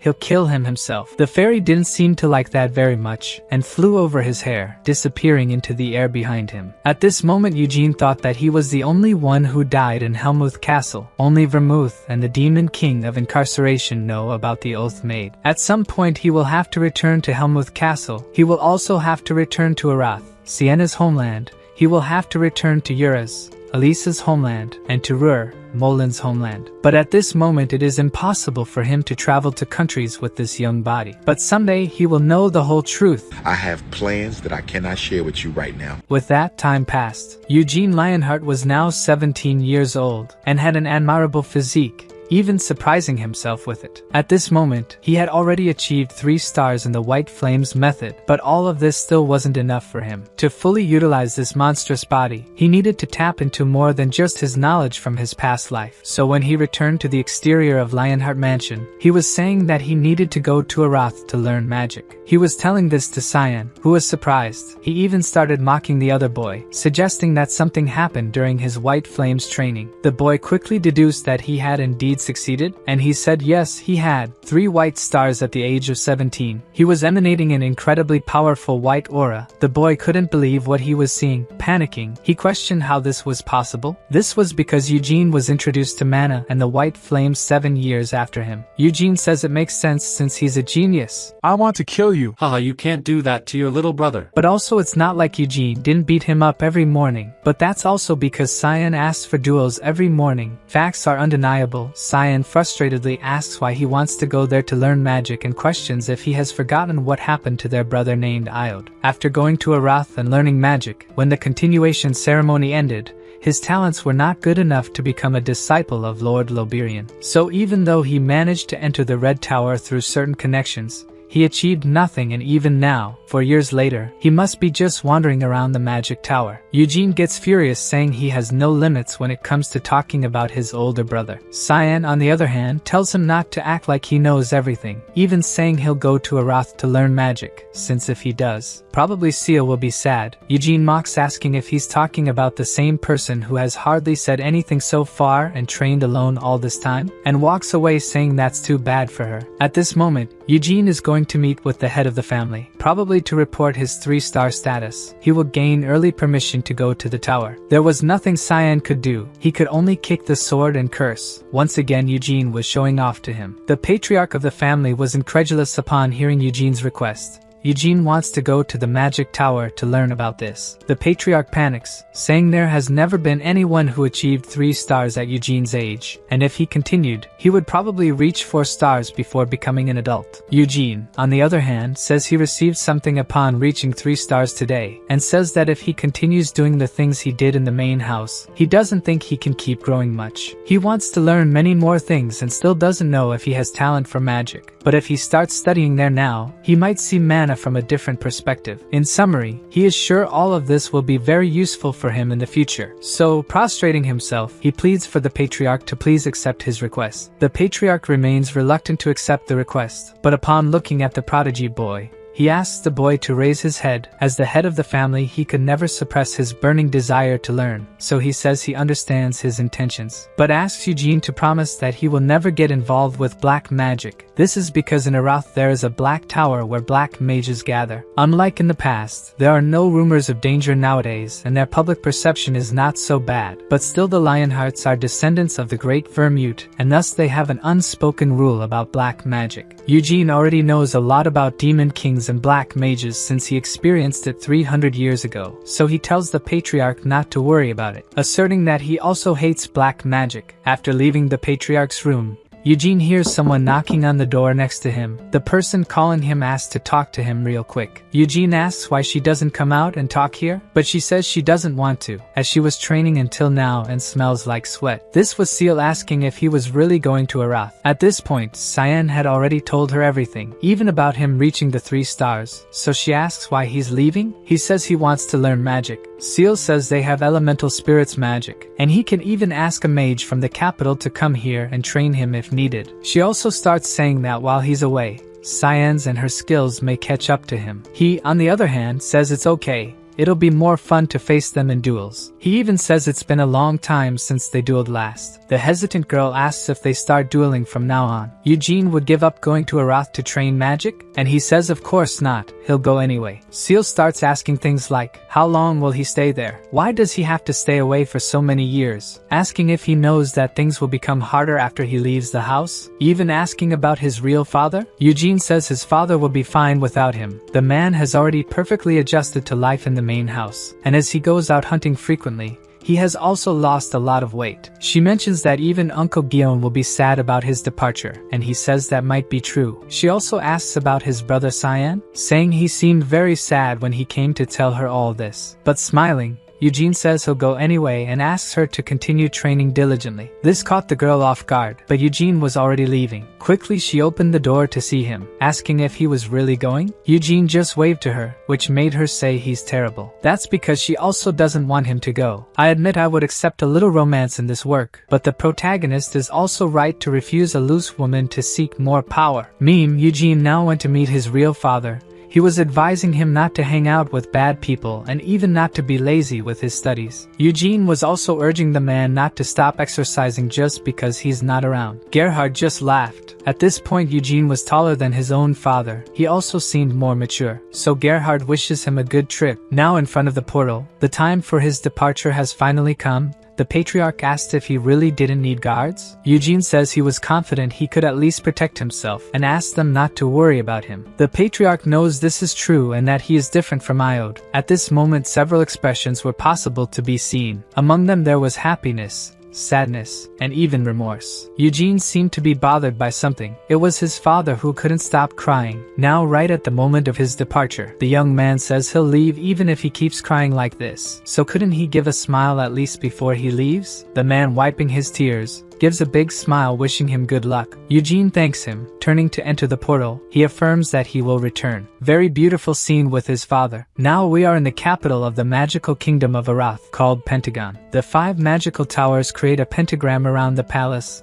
and that's why it has this name. At this moment, he was traveling in a floating carriage. Eugene affirms that he also came to this place in his past life, but things have changed a lot. They had the floating station that even among many magic realms, Arath was the only one to have its teleportation portal in the sky called the floating station, which is in the air because of various magics. And it shows how excellent Aratha's magic is, also assisting with its commercial value. The guide asks if all this isn't incredible. He says that this kind of thing can be considered a cultural tour within this place. Pentagon has more than 15 different floating stations, and all were created by the wise Sienna. Eugene asks if this floating carriage was also created by Miss Sienna. The man says yes, and also assures him not to worry, because even though it was created hundreds of years ago, they still do constant maintenance, so the accident rate is very low. Eugene just thinks that the rate then isn't 0. The man was going to continue talking about the tourist attractions, but Eugene interrupts him. He says that first of all he wants to visit Miss Sienna's mansion. The man is very happy, saying he made an excellent choice, and they quickly start flying towards the place. Halfway there, he tells the story from 300 years ago, saying that after returning from the Demon King's castle, Miss Sienna became the youngest master of the tower after arriving in Arath. So in the green magic tower square, there's a bronze statue built of her. The mansion was where Miss Sienna stayed until the end. About 200 years ago, Miss Sienna left a letter saying she was retiring and left the mansion. Eugene says nobody knows where Sienna went after that, right? The man says that's true. The many Arath mages and Sienna's disciples tried to locate her, but no one was able to find out where she went. It's a pity since she disappeared on her birthday. The tour guide says he has a thought about it, and thinks she might have gone to Devildom. Eugene asks why he thinks that. The man says that in that year, 200 years ago, it was when it had been 100 years since Miss left the fool Hamel's body and returned to Devildom. During her life, Sienna always talked a lot about the great late friend. She wanted to avenge Hamel. That was the reason Miss Sienna went. Happy and blushing, the man asks if Eugene also knows. Hamel was deeply in love with Miss Sienna, and in the end, before dying, he confessed his love to her. Eugene starts to get very angry, asking who says such nonsense. The man was surprised by the reaction.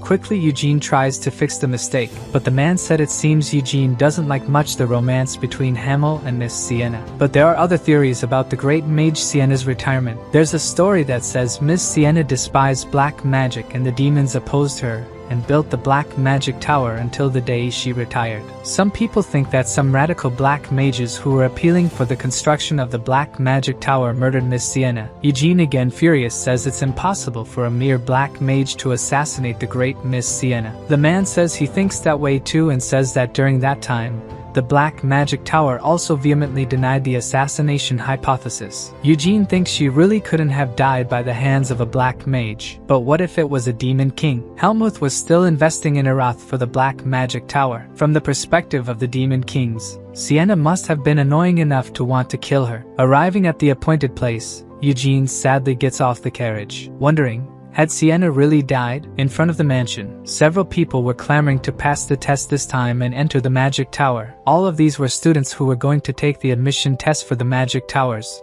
They would all like to enter, but as they don't have money, they cannot enter. This is because the fees to enter the mansion are a few thousand money in the local currency, so the most they can do is stay here in the garden. Eugene asks why it's so expensive. The man says it's because there are still many people who pay all that just to get in. There's a superstition that if you pray to Miss Sienna's painting in the main hall of the mansion, that person will surely pass the admission test for the Magic Tower. At this moment, the guide handed the business card to the guard. The man, realizing it was the Lionheart family, panicked.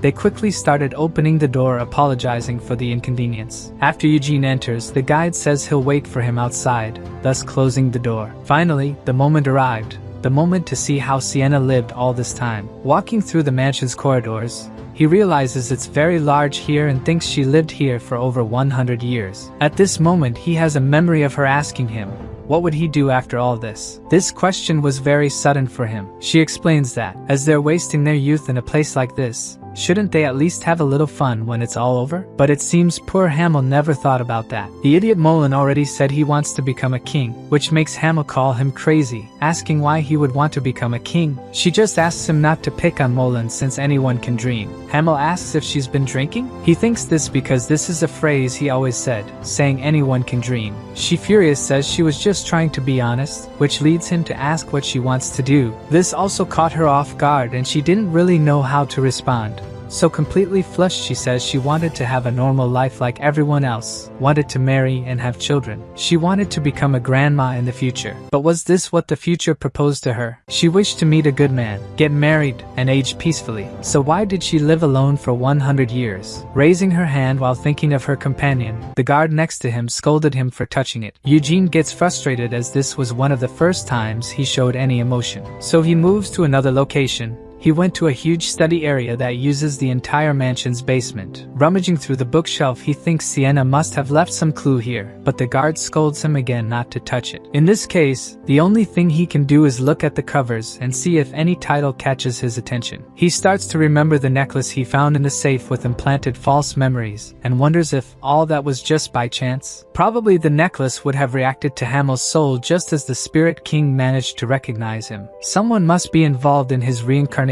And if it was Sienna, she must have left some clue behind. So we return again to the painting at the mansion's entrance. He looked everywhere and found nothing. Eugene has no more ideas. At this moment, he started to think that maybe she didn't leave anything behind. Realizing the guard turned around and started to walk away, he calls out to his companion Sienna. Showing the middle finger, he says if she's bothered she should come and tell him personally. He probably expected some reaction, but nothing happened. So he turned and says she would tell him if she were alive, of course. Finally leaving the mansion, the guide says he must have enjoyed the tour, and that's because he left him waiting until after sunset. Eugene, realizing the inconvenience, tips the man for making him wait. His new destination is the Red Magic Tower. Now traveling with the floating carriage, Eugene says he has something to ask the guide. He asks if the man has ever heard of his brother named Iod Lionheart. The man says that among the wizards in Pentagon, few people don't know this name. Eugene tells him not to worry, asking if it's been 4 years since his brother has been here in Arath, and asks if the man can share some rumors about him. Noticing the man was nervous and reluctant to speak,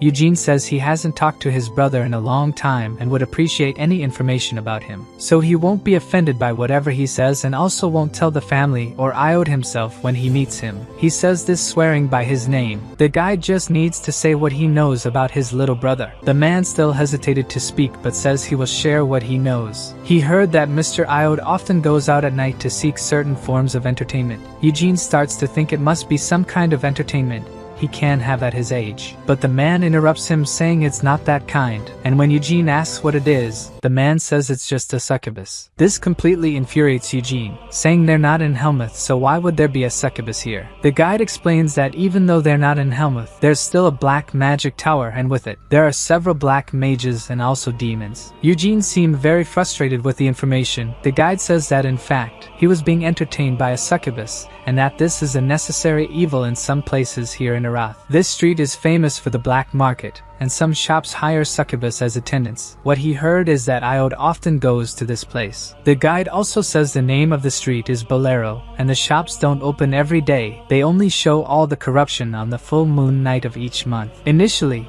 Eugene intended to keep his distance from Iod to concentrate on his studies, but knowing that the eldest son of the main family and Vermouth's descendant is playing with a succubus out there, makes him very angry. The guide says all this he told is a secret, and Eugene says he knows and tells the man not to worry. Since he swore by his name, he won't tell anything. Of course, all this could just be a rumor, and he has to control his urge to beat up his little brother. But now he has the information he needs. As much as he suffered a lot from his mother's pressure, this doesn't justify things, but we have to admit that the boy knows how to have fun. Yeah, boy. Sometime later, Eugene arrived at the magic tower. The mage in front of him was surprised to hear the name Lionheart, and immediately introduced herself as Hera. a mage from the Red Tower. Somewhat tense, she says that the master of the Red Tower is waiting for him upstairs, until suddenly one of the tower's windows explodes. Eugene asks if there was an accident. She explains that the Red Tower focuses mainly on summoning magic and that of all types of magic, this is the one with the highest probability of failure. At this moment it was possible to see two demons coming out of the Red Tower, but they were soon captured by two hands and completely obliterated. This was the master of the Red Tower known as Loberian. He seemed completely furious. He quickly started giving a big scolding to his pupils. This is because these beasts that were summoned could easily go after humans in the capital. The pupils started apologizing, saying they were sorry, but Loberian, completely furious, ordered them to pack their bags and get out of here because he was kicking them out. At this moment Loberian looked down and realized there was someone waiting for him there. Even though he was furious, he quickly descended down there. His expression quickly changed to tremendous happiness as he welcomed Eugene. The man says he almost didn't recognize him. Eugene mentions that Loberian, on the other hand, hasn't changed at all. That's because the wizard has been maintaining his youthfulness with magic.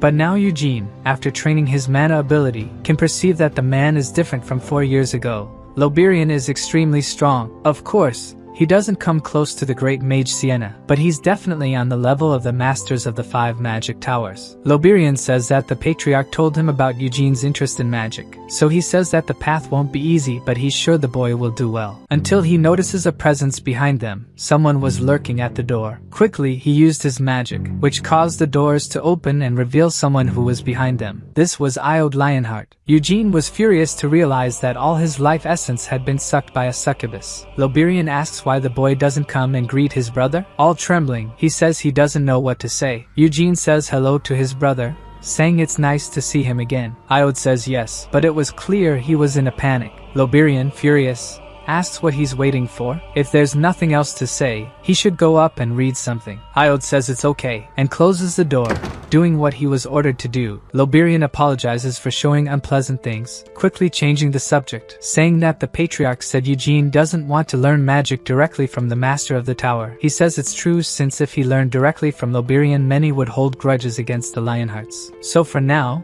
he wants to learn the art of magic by himself. Loberian understands his determination, and says if he has any doubts he can talk directly to Hera. He also says he can stay in the tower if he wishes while he's here in Arath. Eugene, seeing an opportunity, asks if he can go to the tower's library first. Now it's been a month since Eugene arrived at the magic tower. He went to the library every day to study. He read magical texts from morning until afternoon, and always slept very late at night. Eugene also trained other things besides magic and spent a few hours training mana before going to the library. He exercised his body every night until he was covered in sweat. Eugene was sleeping less, but his incredible body recovered from all the fatigue with just a few hours of sleep. At this point, he had already read all the beginner-level books in the library, and it was time to take a test. It seems that 300 years ago, Sienna had divided the stages of magic into 5 distinct levels. This was a particular style of hers that many of the mages of Arath began to follow over time. Circles. It was a circular ring of mana spinning to create magic. When mana grows beyond the limits of a single circle, another one forms. 300 years later, most mages learned magic using circles, and those who didn't are known as mages with different foundations, such as elemental magic or black magic. Eugene came here today to try to use circles. Hera says there are other methods, but over the past 300 years, it has been proven that circles are the most efficient style. Eugene says he would like to add his own touch to them, but Hera says that modifying the basic circles is not recommended and asks if he can explain better. Eugene says he intends to use the Lionheart's mana method. Hera is a little suspicious of the boy, saying that mana is used very differently in magic and martial arts, and unless he forms the magic and activates it correctly,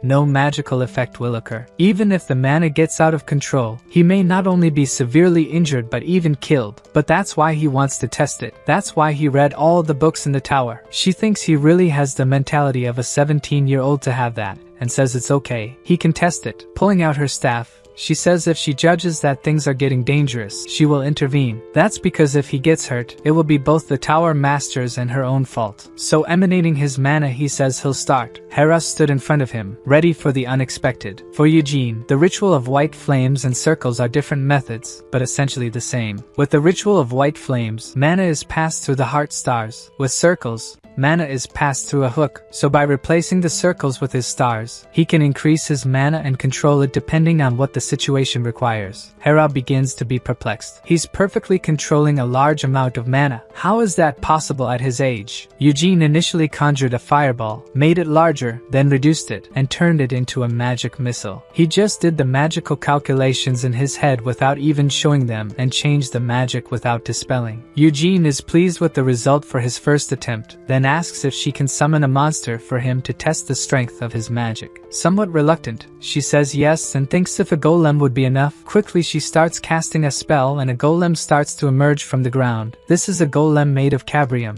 This monster doesn't know how to defend itself, but the outer part is resistant enough to count as its own defense mechanism. Eugene is happy with her conjuring and points his finger at the golem, making a giant shot. The shot hit the golem's chest head on. Sometime later Loberian himself came to the scene because he couldn't believe what he heard. Eugene used the ritual of white flames to create a magic circle. Besides all that, there were no failures in the purity or density of mana, and regardless of the type of magic, his offensive strength is above that of a third circle mage. Loberian thinks this is monstrous talent. Using the method of magic circles and martial arts not only impresses him, but also scares him. Eugene's white flames are now on 3 stars and probably the circles must be at this level too. Sometime later Loberian was talking alone with his pupil, asking if Eugene had left, and she says yes, because he had some plans this morning. So very thoughtfully he says he has something to ask Hera. He asks if it would be absurd to write a letter of recommendation from Acreon for Eugene. She's surprised by this since the only ones who can enter are high-level mages and great aristocrats besides royalty. Loberian says Eugene is qualified enough for that. He mastered the introductory magic text in a month, also used the magic circles with his star to use magic, easily made a hole in the resistant cabrium golem. So he'll definitely write that letter of recommendation now. For someone as talented as Eugene,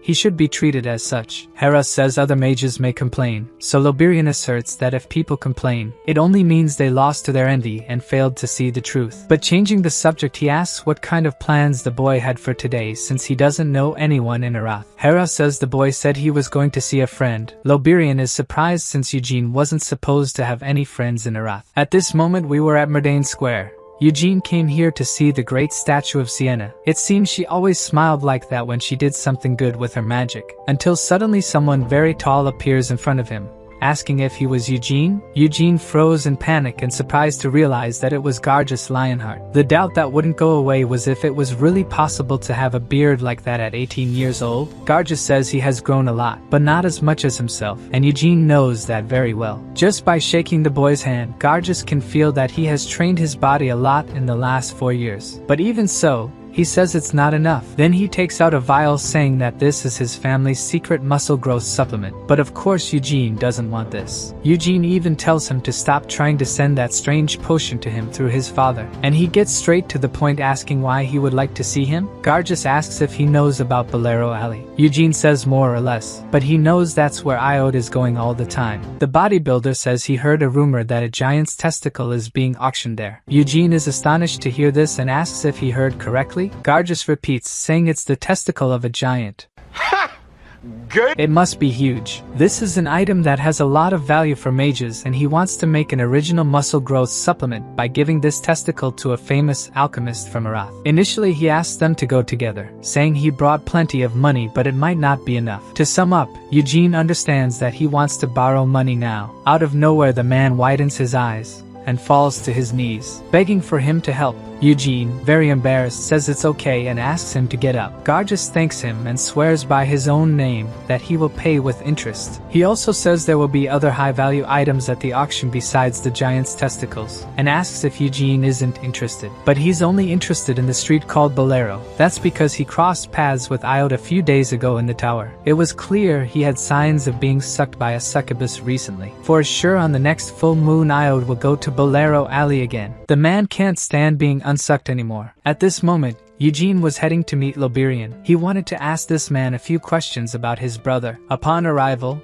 Loberian greeted him and asked him to sit. Now face to face with the master of the magic tower, Eugene questioned why he was called here. Loberian raised a finger, pulling a piece of paper from a stack behind him, asking the boy to check this document. It was a recommendation letter from Acreon, which left Eugene completely shocked. This was because Acreon's royal library has been famous for over 300 years for storing the highest level collection of magical knowledge in Arath. At this moment, the boy tried to appear humble and said that this was too much for him. But the tower master affirmed that this was the perfect moment for Eugene to go to Acreon. This was because Eugene still lacks knowledge. He is merely a raw talent waiting to learn magic, and then will learn the best magic possible. Loberian says that this knowledge could one day give him tremendous power. In Acreon, the knowledge from the era of legends and the writings of the best scholars of that time are also stored. This makes the boy ask if Sienna's writings are there. The answer to that is yes. In the last years of her life, Sienna wrote down the essence of her magic in volume 3 known as Witchcraft. This manuscript is in Acreon and is considered one of the best books of magic in the history of all Arath. At first, he will only have access to the commercial area, but even then, he will gain enough magical knowledge not to need any other manuscript. Loberian tells how after reading Witchcraft for the first time, all the magic he had learned until then seemed like child's play. Of course, he is not sure if this recommendation letter can become an entry pass to Acreon, so he asks Eugene if it's okay for him to personally write the recommendation letter. The boy says yes and asks if this won't cause unnecessary trouble for him, but he just laughs, saying that he won't be affected by something like that. Eugene, on the other hand, hopes that Loberian won't be offended by the next thing he's going to say and end up withdrawing his recommendation letter. So he calls for the man and says he has something to say about his brother Iode Lionheart. Eugene recounts that as soon as he arrived in town, he gathered information about his dear brother and found out that he was having fun with succubus in the streets instead of training magic. Loberian seemed both frightened and sad at the same time, meaning he probably knew what Eugene's brother was doing. The man initially seems somewhat taken aback and says he doesn't know how to address this. The first thing he does is confirm and say that he's seen it a few times, but couldn't do anything to stop him. In the past, many people died having their life force sucked by a succubus, but when Helmuth really opened the borders, the demons completely changed their attitude. The same goes for succubus who still suck people's life force. However,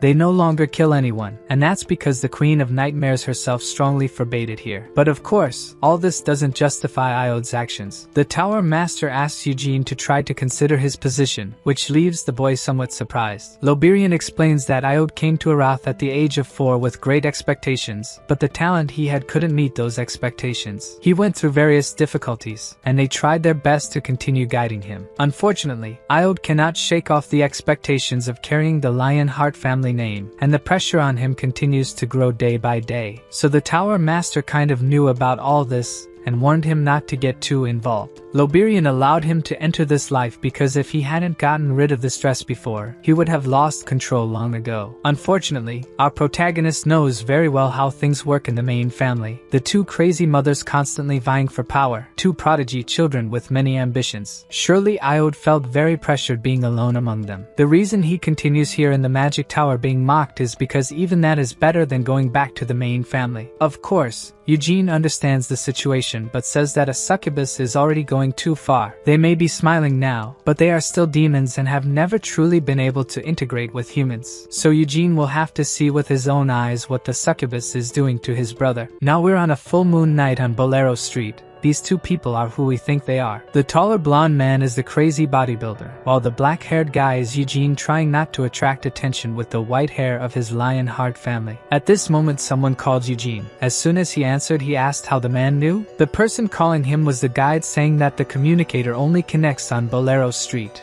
and says he'll inform as soon as he finds Iode. Initially, our protagonist thought it would be impossible to find his brother, but the guide says Iode always comes without any disguise wearing the same clothes, so it will be easy to find him. This leaves Eugene even more furious thinking about beating up his brother. Now finally it's time to go to the auction house. There are many auction houses on Bolero Street, and they all have the same rules where bids are confidential. All people are taken to different rooms and bidders cannot be identified. Now inside the auction room, The red button means to ask for help, the blue button means to place a bid, and the yellow one to increase your bid. Eugene came along with Gargus to the auction. Since there wasn't much for him to do at the moment, he decided to take a look at the things around here. With that, the magic made curtains open. A man introduces himself thanking everyone for being here on this full moon night. The purpose of this auction house is to offer the highest rarity magical equipment, and their specialty today is helmless items. The first item of the night is the Horn of Valorex, with an initial bid of 10 million coins. Then it was the turn of the Prosia fruit, the Mandrake root, and the Yuzurak rose buttons. But none of this sparked Eugene's interest. Gargus also only came here to obtain the giant's testicle. The next item to be announced was a metal object made of an unknown material that hadn't sold for a long time. It seems that the auction-goers didn't see value in this item. This was an object found in the Khazard Hills within Helmut's territory. The only thing the item does is emit a glow when placed under the moonlight. The initial bid for this item is 1 million coins. Immediately when the man opened the box, Eugene widened his eyes and pressed the button as fast as he could. Gargus found Eugene's interest and haste for the item strange. The auctioneer was also impressed since they had never had an offer for this item before. Eugene remained completely amazed, thinking he never imagined finding this in a place like this. A weapon never written in history before, the destruction that took the form of a sword. The object inside the box was a fragment of the moonlight blade that Vermouth had used before. Some time later the auctioneer came to deliver the item. His companion didn't understand and questioned why he bought such a useless item, but there was no doubt that this was a fragment of the moonlight blade. Vermouth found this blade in one of the Khazard caves in his past life and ended up returning it when he left Helmut. The moonlight blade is very dangerous to the point of bringing destruction every time it was unsheathed, besides refusing everyone as its bearer,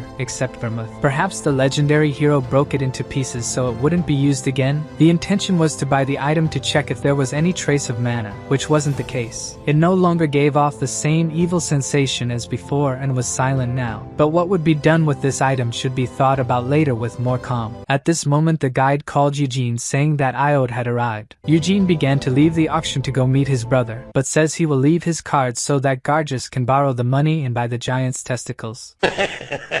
Now, following the guide's instructions, he arrived at a store called Rafflesia. Soon the security guards asked if he was a customer. Seeing demons here was new to Eugene. If it were in his past life, he would have killed both without hesitation. So he replied that he would like to take a look. The guard says that the entry fee is 2 million coins, plus the additional fee that will depend on the duration and type of dream he will have. The boy didn't hesitate and gave the requested money. Passing by the guards was something done very easily. Now inside, people were having fun everywhere. While Eugene looked for his brother, a waitress came to greet him, and we have to admit she's a beautiful waitress. Yeah, boy. Eugene asks the woman where the dreams are. The girl in a provocative tone asks if he's in a hurry, calling him cute. She also asked if this was his first time here and answered that the dreams were in the hall downstairs. But while filling his cup, she said he should drink a little to loosen up more. Eugene rudely refused, saying he didn't want to drink and would go downstairs immediately. She deduced that the boy was embarrassed and said he would loosen up completely when he got to the room. Eugene was following the woman down the hallway. The succubus tries to explain that she will take some of his essence, which will make him a little tired when he wakes up. But Eugene's intention was simply to check the hallways, and now he was ready. So handing a note of money to the succubus, he says he's going home to sleep and is only paying for the drink. She accepted the money without complaining since it was an absurd amount for just drinks. After that, he was guided to the nearest restaurant within this inn. Arriving there, the attendant asked if he had a good dream, but Eugene didn't answer the man and just asked him to bring the best food they had. Now he was really eating and waiting until finally the person he had been waiting for arrived. He was coming while being dragged by 2 guards. His brother Iode at this moment was completely debilitated. We can say he was just the cover of Batman. The real Batman stayed at home. I don't know why, but at this moment it seems that the author changed some names in the work. Iode is now being called Ued, so I will call him that from now on. Eugene was furious to see his older brother's situation. The man was not only having fun with a succubus but also relying on demons. Eugene quickly got up from the table and went after them. He pursued them for a long time, but the path they were taking didn't make sense. So he kept following for a while longer until they finally arrived in front of a house where they were going to enter. Eugene came out of his hiding place to go after them, but was soon intercepted by other men. It was clear that their intention was to block the boy's path. The man who seemed to be their leader told Eugene to get lost from here, because this is not a store. This made our protagonist ask what this place was for then. Instead of answering, The man grabbed him by the neck, now asking if the boy thought he was joking. Eugene mocked, saying it seemed like he was, and landed a super punch on the old man's chin. The man flew several meters and it was already possible to see that he was toothless, then falling to the ground causing a thunderous noise. The other henchmen quickly drew their weapons. Their goal was to eliminate the boy, but he defeated the two with great ease. Not only did he defeat them, but he was now stepping on the blonde's head, asking again what this place was. But to his surprise, they were all unconscious now, so he would have to check it out for himself. Eugene immediately kicked open the front door, knocking it down with no difficulty. Inside, a very strong smoke was everywhere, and Eugene deduced that it was narcotics. Suddenly a beastly man pointed at the boy asking who he was, even saying that it didn't make sense since there should be guards outside. Eugene was quick to applaud, saying it's unusual to see a beastly man, a human, and a demon together using drugs. We have to admit that our protagonist's humor is very good. The men quickly started running towards him, but he simply cast 3 magic shots and knocked them all out very easily. He then asked where Yuid was, but as the man didn't intend to speak, Eugene started drawing his sword, saying he would find him alone. Unsheathing his sword whineth and pointing it to the sky, a strong vortex was created. The wind seemed to have traveled throughout the area. It was as if it was everywhere. Eugene at this moment had searched the rooms on the first and second floors with his elemental magic. The only one he hadn't checked yet was the 3rd floor. Pointing his finger at the ceiling, he fired in that direction, then passed through the hole he had just made, landing very delicately on the floor. He realized that this floor had only one room, and that's where Yuid was. On the door in front of him, dark magic was being conjured. Eugene quickly drew the fragment of the moonlight blade from his pocket. At the same time, the magic came at him with full force. Somehow the fragment defended him against the spell, and moreover, the object seemed to have suffered no damage. This made him happy, saying it still works very well. It was at this moment that someone was standing behind where the door had been. The man was incredulous, saying that magic should have killed him, but something defended the attack. His father and patriarch of the Lionheart family had warned him about this. He warned not to get involved with dark magic, and yet his eldest son did. In fact, the patriarch of the family must have listed about 10 things for you not to do, and I believe he did the 11 unlisted ones.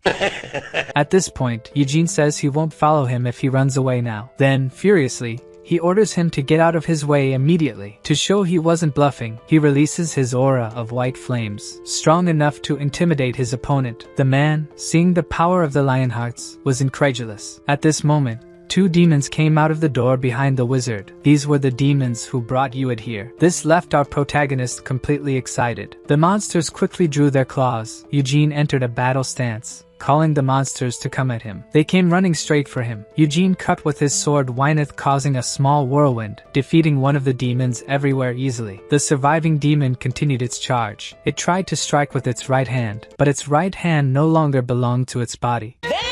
Eugene cut with absurd ease, then quickly turning and putting aura into his hand, he strikes the demon's head, pushing it against the wall. Now there was only one person alive in this room besides him. Soon the modification magic began to unravel. The man finally realized that standing in front of him now was Eugene Lionheart from the main family. But now it was too late for any kind of discussion. The panicked man began pleading to let him explain, but realizing the boy wouldn't stop, he tried to attack him again using dark magic. A sinister spell shot from the tip of his staff. Eugene seemed not to care much about it. He simply cut and sent the spell flying away, then ran towards the man. In his final moments, the wizard thought it was impossible for someone to block his magic so easily. Eugene stopped with his blade at the man's neck, ordering him to stay still and not try any tricks or he'd be decapitated. Eugene left the trembling wizard behind as he advanced towards Yuid. His brother was lying unconscious on a bed in the middle of the room. There was something strange pulsating inside a chalice right in front of the bed. Eugene didn't seem to know what it was until the wizard said that was the heart of a unicorn. These were beings that had an absurdly strong mana and divine power. It had a immeasurable value to be used as a sacrifice. Eugene asked if he was trying to form a contract with the Demon King. The wizard says he would never dare to initiate a contract with one of the Demon Kings. He was trying to make a contract with Baron Ulfar of Helmuth. This was a subordinate incubus of Duchess Nwar. Eugene knows this woman well,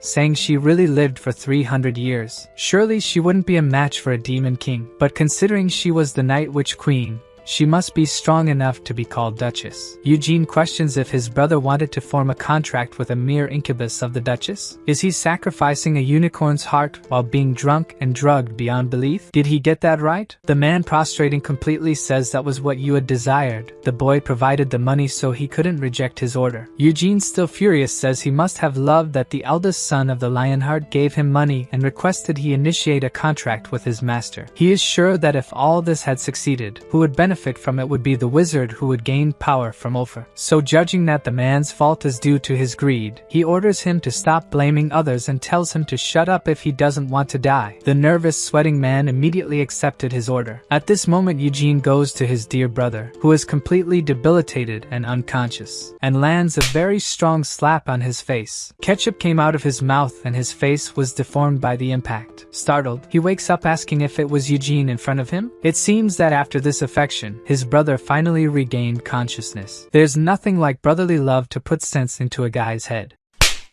Startled, Yuid asks why he's here. Of course, because he followed his brother. Eugene says he heard he was in trouble and then did his best to come here and understand the situation. He even tried to understand that his little brother wanted to rest a bit. But holding Yuid's head, he says the boy shouldn't dirty his hands with dark magic. As one of the direct descendants of the Lionheart family, as the direct heir, he dared to try to make a contract with an incubus. Yuid says he couldn't control it, but Eugene headbutts him with all his might. He was furious, asking how he couldn't control it, insulting him in various ways. Eugene explains that getting involved with demons in a contract means he owns the person's soul. He would have to obey even if the demon told him to kill or die. If Yuid turned into a dark wizard, he would disgrace the entire family. And if the demon asked him to kill his parents and siblings and even steal all the Lionheart treasures, Yuid says people told him he didn't have to follow every order and even promised he wouldn't follow anything against his ethics. This only made our protagonist even more irritated, as he knows very well that for demons, promises mean nothing. This thing about not needing to follow every order wasn't a complete lie, but for that,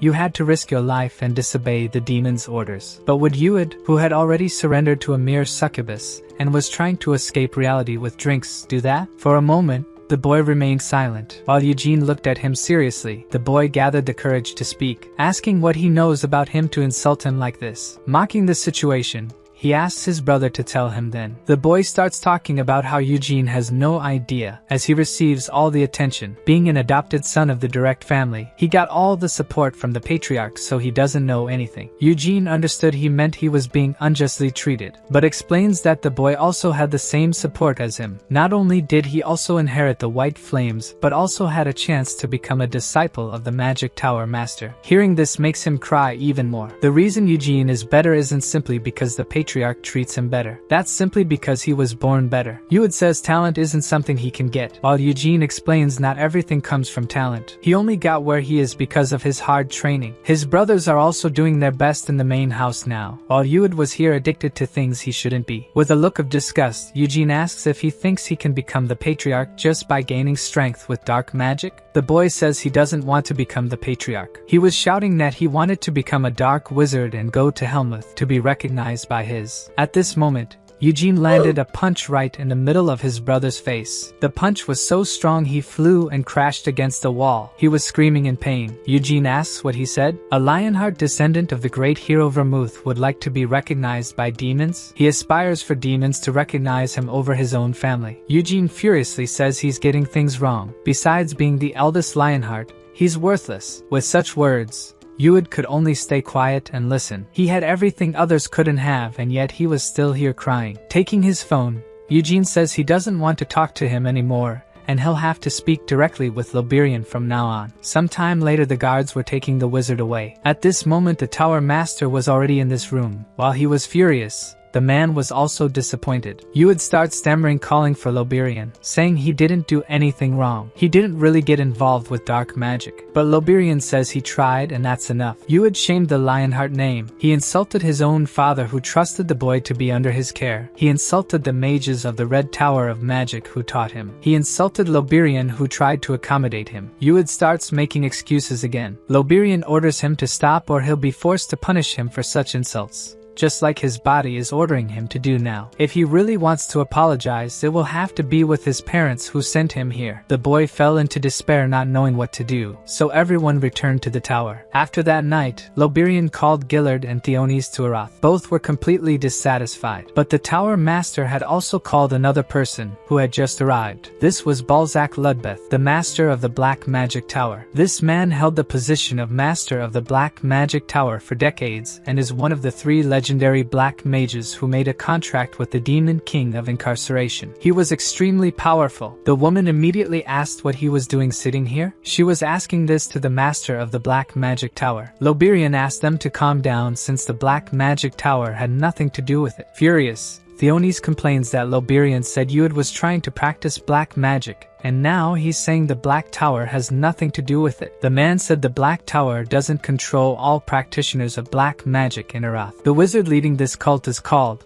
Gavid, but he's not affiliated with the Black Tower. He's from the Mage Guild. The woman was going to continue throwing a tantrum until the patriarch interrupted, asking why the master of the Black Tower was here if the Black Tower isn't involved. He said it's just to take some kind of responsibility for what happened. Centuries ago, learning black magic was enough to be treated as a criminal and be executed. But after Vermouth made a deal with the Demon King of Incarceration, people were allowed to learn black magic if they wanted. Nowadays things are different, and learning black magic and making contracts are no longer considered crimes. So he just wanted to respect the wishes of the Lionheart family. The patriarch said it seems like the man is humiliating himself. He's doing this even though he doesn't need to, and only for the sake of the Lionheart family's dignity. Indeed, he is correct. He's doing this to avoid becoming an enemy of the Lionheart family because of this incident. Drug crimes will be judged by Aratha's laws. As for the succubus, they received sanctions. Theonis asks what kind of responsibility he's trying to take on. The man said he will cut off the head of Baron Hohenolfer, who made a contract with Gavid and tried to finalize the contract with Mr. Ued. The candles went out in the room. The master of the Black Tower with his finger was conjuring a flame, in which he said the Demon King of Incarceration had something to say to everyone. Hearing this name, Eugene became furious. The man continued with his ritual, saying the Demon King of Incarceration is deeply displeased that Vermouth's family, whom he holds in such high esteem, is involved in this mess. That's why he decided to cut off Hohenolfer's head. Eugene could barely control his anger. Hearing that the Demon King of Incarceration held Vermouth's family in high esteem made him very furious. The patriarch seemed to be in the same state, until the man snapped his fingers. Bowing, he said he wants to apologize again, and says that this probably won't lessen Gilead's anger, but he wants to let the patriarch know that the Black Tower and the Demon King of Incarceration are trying their best to reduce the discomfort of the Lionheart family. The patriarch chose to remain silent. Bowing again, the master of the Black Tower says he looks forward to meeting again in a more friendly atmosphere. I don't know why, but he looked at Eugene, giving him a beautiful smile. Eugene, on the other hand, didn't seem to like that very much, so finally the man left the room. The patriarch was completely nervous and asked Eugene to please excuse them, and so he did. When the young man was no longer in the room, Gilad apologized to the tower master, saying this is his fault due to his negligence. But Loberian explains that this is his fault for being too hard on Ued. At this moment, the patriarch affirms that he will take Ued back to the main family residence. This caught his wife by surprise. Desperate, she says they really don't need to do this. It's not like he has completely fallen into the world of black magic. She starts making excuses, saying he won't do it again, and is sure he'll see this incident as a lesson. But the patriarch says that in the 300-year history of the Lionheart family, the main family has never produced any wizards. He will not change his decision even if Ued is his son. What he did certainly tarnished the family name, and he can no longer allow him to remain in Arath. The woman becomes furious, saying there is no place for him in the main family residence, trying to explain that the other 2 sons were acknowledged by the main family members while Ued was in Arath. Realizing the patriarch didn't care, she begins to say that her husband never did anything for Ued. All he did was for his other wife Anasilla and for his new adopted son who isn't even his blood. The patriarch looked disdainfully and asked if that's really what she thought. He explains that he gave the children everything they ever wanted and sent Ued to Arath because he wanted to learn magic. The furious woman says that if he really cares about Ued, he should have done everything possible for him to be a pupil of Mr. Loberian. If he really cared about his son, he would have sent someone to monitor and watch over him. Gilad just asks her to stop humiliating the Lionheart family and himself. This leaves her even more frustrated, saying that if Ued returns to the main residence, she will be the one humiliated. Then she says that if the patriarch insists on taking Yud back, she will take him to her parents' house. She prefers him to learn magic at home with his parents than let the boy return to the main residence. The patriarch says if that's what she wants. If that's what Yud wants too, then do as they see fit. Eugene was walking through the corridors when someone called out to him. It was Balzac asking if they could talk for a moment. The man says they couldn't talk properly because of this unpleasant situation. Eugene says he doesn't want to talk properly with the master of the Black Magic Tower. The man realizes the boy doesn't seem to like him very much. Eugene confirms not only him but all black mages. Balzac says it's been 300 years and he hasn't done anything wrong. Eugene may hate black magic, but he pleads with him not to hate him. But it's not like the boy is going to like him out of the blue. So he changes the subject, saying he heard a lot about Eugene and his performance in the bloodline succession ritual, and that the boy did very well with magic and even received a recommendation letter for Acreon. Looking to the side, he says he couldn't say that inside and affirms that with his responsibilities he also has one that benefits Eugene. Of course, this makes the boy ask what he's talking about. He says it's hard to get into Acreon just with a recommendation from the Red Tower, since the masters of the other towers and other mages will reject him, saying he's not qualified. So as the master of the Black Magic Tower, he will write a recommendation for Eugene himself. The boy just asks why he would do such a thing. The man reveals to be interested in his talents besides not having a good relationship with the master of the Red Magic Tower. Even though he never did anything bad to him, he must hate him simply for being a black mage. Then he says that if supporting his recommendation as a fellow master of the Magic Tower, Loberian should hate him less, and also make a good impression on the Lionheart family. Eugene says that if he is indeed going to write this recommendation letter, then he will accept, but that doesn't mean they'll become buddies. Smiling, the man says that if the boy doesn't hate him even more than he already does, that's enough for him. Then he apologizes for bothering him,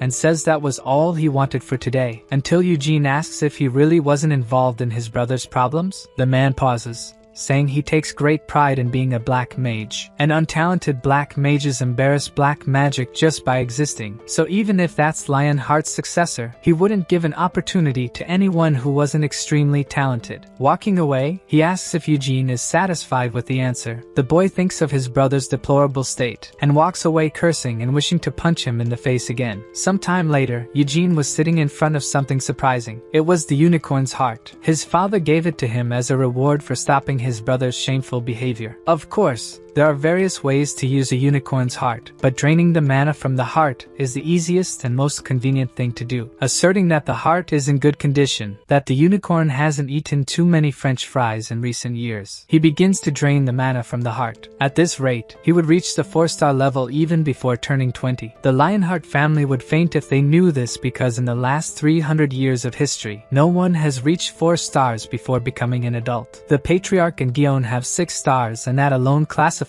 them as one of the strongest few in this nation. If he learns all this, he can give his utmost to reach the 5-star level. He will give everything in Hamel's method of white flames created by Vermouth, overcoming everything and everyone. The next day, the bodybuilder was saying that the giant's testicles cost 30 million. This drove Eugene completely crazy. The man was in a hurry because if they didn't deliver the money by midnight, they would sell the item to the next bidder. Now they were at the Pentagon Bank. The receptionist, upon seeing a black card, was open-mouthed, and he immediately asked if he would like to create a private account at the bank, but of course Eugene refused. Sometime later they were already outside. Gargis was saying that the testicles would be sent wherever he was staying, and this was Eugene's chance to see the testicles with his own eyes. The boy was furious with the bodybuilder trying to take him to see a giant's balls. Despite this, he says to forget it, and agrees to go. Gargis says he knew he would be interested and warns that he can give a bit of their essence if he wants, but Eugene says he won't eat anyone's balls. Eugene is not interested in the testicles but in the method of red flames that Gargis learned. As he walked, he thought he wanted to see with his own eyes how different the method of white flames is from others, when something caught his attention in the crowd. He was scared by what he saw, quickly jumped from where he was and ran as fast as he could, thinking, could it be possible? There was no way this was happening. He ran as fast as he could while pushing through the crowd. As he ran, he thought there was no way he could be mistaken. That light purple hair, it was the color caused by the concentration of absurd mana in a person's body. There was a woman in front of him with purple hair. Eugene calls out to the girl. Could she be his great love, Sienna? No. Eugene, blushing and happy, tries to grab his companion, but his hand goes through her. Startled, he begins to wonder if she was a ghost, but soon he realizes it's an illusion made with magic, so he couldn't touch her. The only thing he could do was to watch at that moment. The girl gradually turns around, revealing herself to be his great friend Sienna. Eugene is confused by the situation. Sienna just gives him a wide smile, and it's possible to see that she said some things to the boy, then she slowly disappears. But this time she left something behind. In her final moments she said she found Eugene. This leaves the boy completely excited. Turning around, he walks away completely happy, saying that he found her too. Now in another location, he is pensive, knowing his friend is alive and came to find him. But how did she know? Did she remember his soul like the Spirit King, or maybe it was because of his necklace? The girl knew about Eugene's reincarnation, but if she sent an illusion it means she's in a state where she can't come see him physically. This leads him to deduce that she is sealed. Did she seal herself, or maybe it was the Demon King of confinement? Even frustrated not knowing the answers, he was happy she came to him this time, so he affirms that next time it will be him who goes to her. At this moment the muscle-bound guy appears behind him, questioning why he ran off so quickly. Eugene just says it's none of his business and they should go back now. Later on, the muscle-bound guy was being questioned about the method of the red flames. The man explains it's not difficult,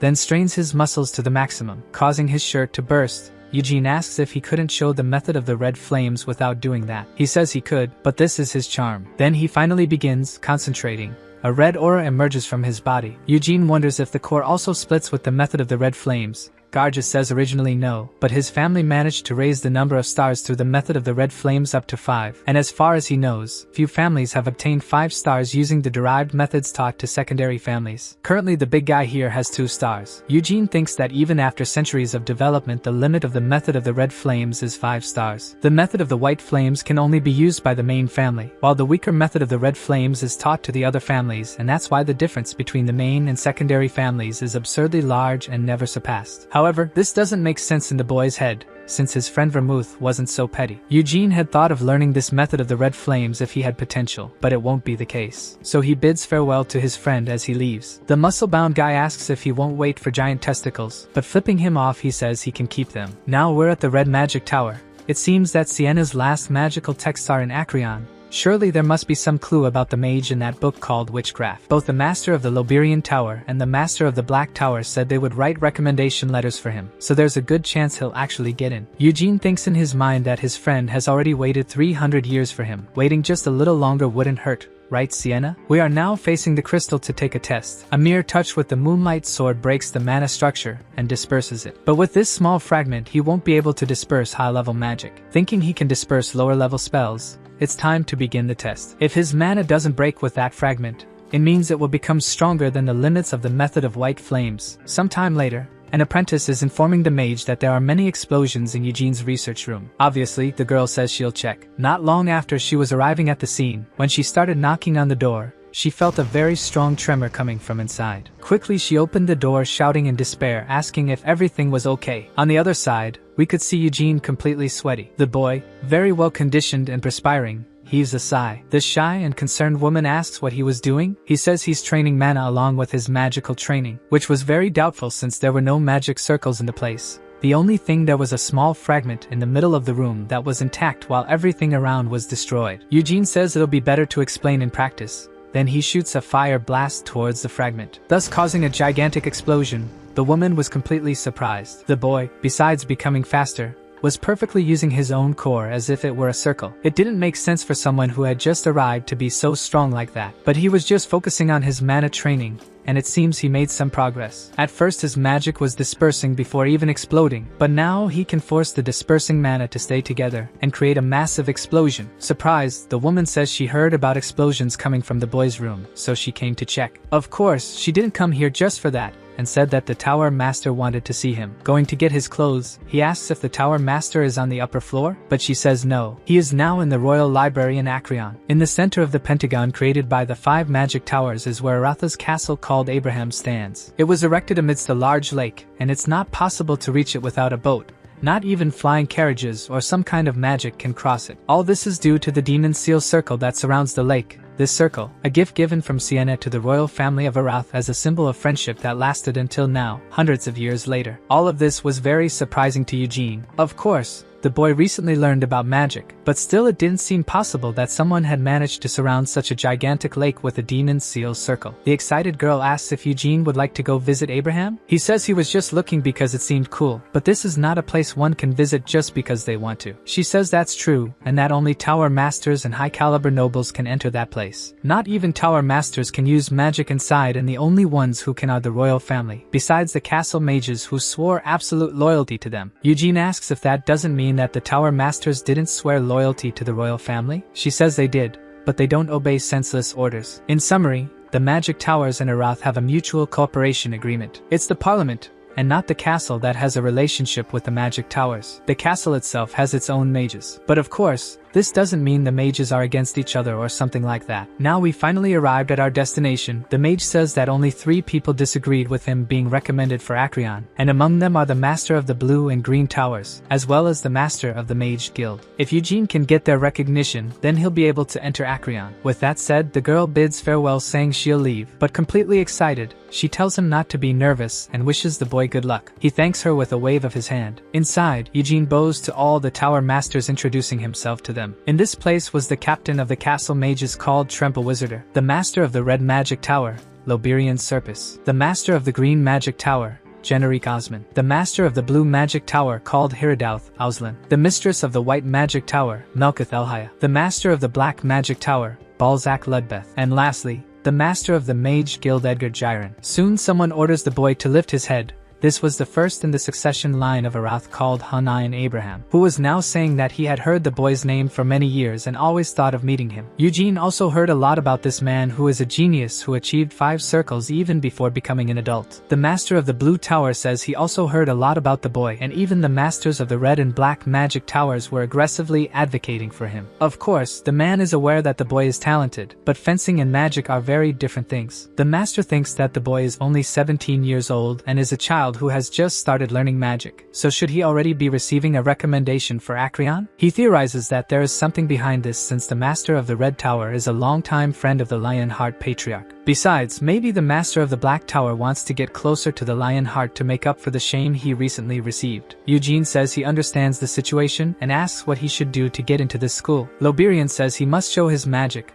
Then the nobles and mages here will analyze it. Mocking, the master of the blue tower says he would also need to show his dissertations and other research, but he presumes the boy doesn't have anything like that. Noticing the man's mockery, he says he's right, so he'll start now. Using his stars to form a circle, Eugene begins to emanate very powerful mana for someone his age. Still, everyone remained impassive. The master of the blue tower found it very interesting. Other masters realized that he did not separate his core from the circle, and instead, he combined several cores to form a circle. They were impressed that the boy started training only 4 years ago, but it was noticeable that he had talent in managing mana. Still, everyone thought it wasn't enough since there is a big difference between managing mana and understanding magic. So Eugene began to conjure a small wind tornado in his hand. Soon the tornado turned into bright red flames, and then they transformed back into mana. Next, the boy transformed this mana into a blade in his left hand. One of the tower masters was surprised as the boy switched spells very smoothly and didn't even need to conjure with words. It requires a perfect understanding of magic to do this. Someone asked if he could use his magic while wielding his aura sword. Still, the old man asks what else he has to offer. Eugene just smiles. Then he starts drawing his sword from its sheath. This caught the attention of the White Tower mistress. He was not only putting mana into his sword now, he was putting mana into his sword while conjuring an aura blade and circulating his stars in the circle in his heart. The tower master was surprised that his circle was still intact. Even though he was using the core as a circle, it still functioned as a core. Loberian asks what they all thought. The old man says they need to talk about it. Loberian, understanding the situation, asks Eugene to leave the room for a while. The boy agrees, then turns his back on all the tower masters. At this moment, the master of the blue tower was furious, pointing at the master of the red tower, asking if he really didn't teach anything. The man asserts that he received no training from anyone and merely read the introductory text to red tower magic to study on his own. The man wondered if it was possible to just read introductory texts and reach this level of understanding of magic. Abraham, smiling, says that he is a Lionheart after all. He is a Lionheart of the Kiel Empire, a descendant of the great hero Vermouth. It is known throughout the continent how good their blood is. So the man asks what they think. He himself can feel that the Lionheart boy is a genius. The mistress of the White Tower, on the other hand, says that the magic the boy just showed was supposed to be of the first circle, but the strength was certainly greater than that. She says that the purity of the mana and the precision, Everything was very surprising and they will have to verify. But she thinks that even a fourth circle magic cancellation wouldn't deactivate the boy's magic. At this moment someone behind her says he is too young. The man admits that the boy is a genius, but they don't need to rush as he is still very young. In summary,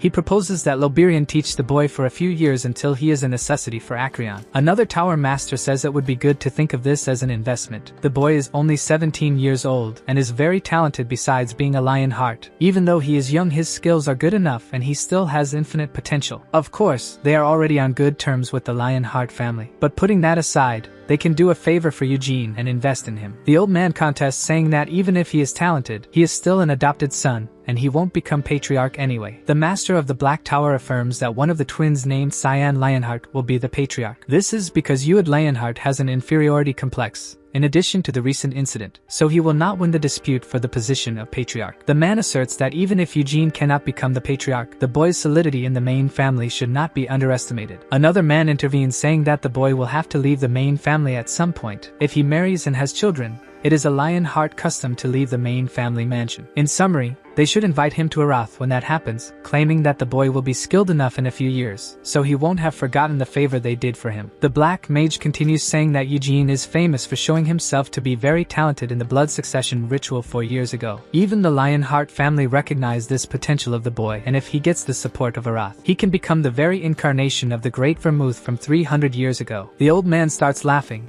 saying he's exaggerating with the praises and asks if his claims are really his and no one else's. Balzac asks him to explain better. The old man says he has a contract with the Demon King of Confinement, so he's just curious if he had any influence on those words. Laughing, the Black Mage says that the Demon King of Confinement is busy with Helmut's affairs and besides, emitting a frightening aura. Balzac says that if he were speaking for the Demon King of Confinement, he would have behaved a little differently and would be much more determined, besides using his power. The Master of the Blue Tower asks, using power? The tension in this room was immense at this moment, but soon Balzac apologizes for seeming a bit aggressive. The Mistress of the White Tower says they shouldn't digress from the subject. Since they haven't reached an agreement, she proposes they vote. She even says that the longer they take, the more bored that boy will get outside. Abraham agrees and says he'll be the first. He agrees to Eugene Lionheart's entry into Acreon. I'm not sure if I agree with the entry, but I agree that this girl has great convictions, if you catch my drift.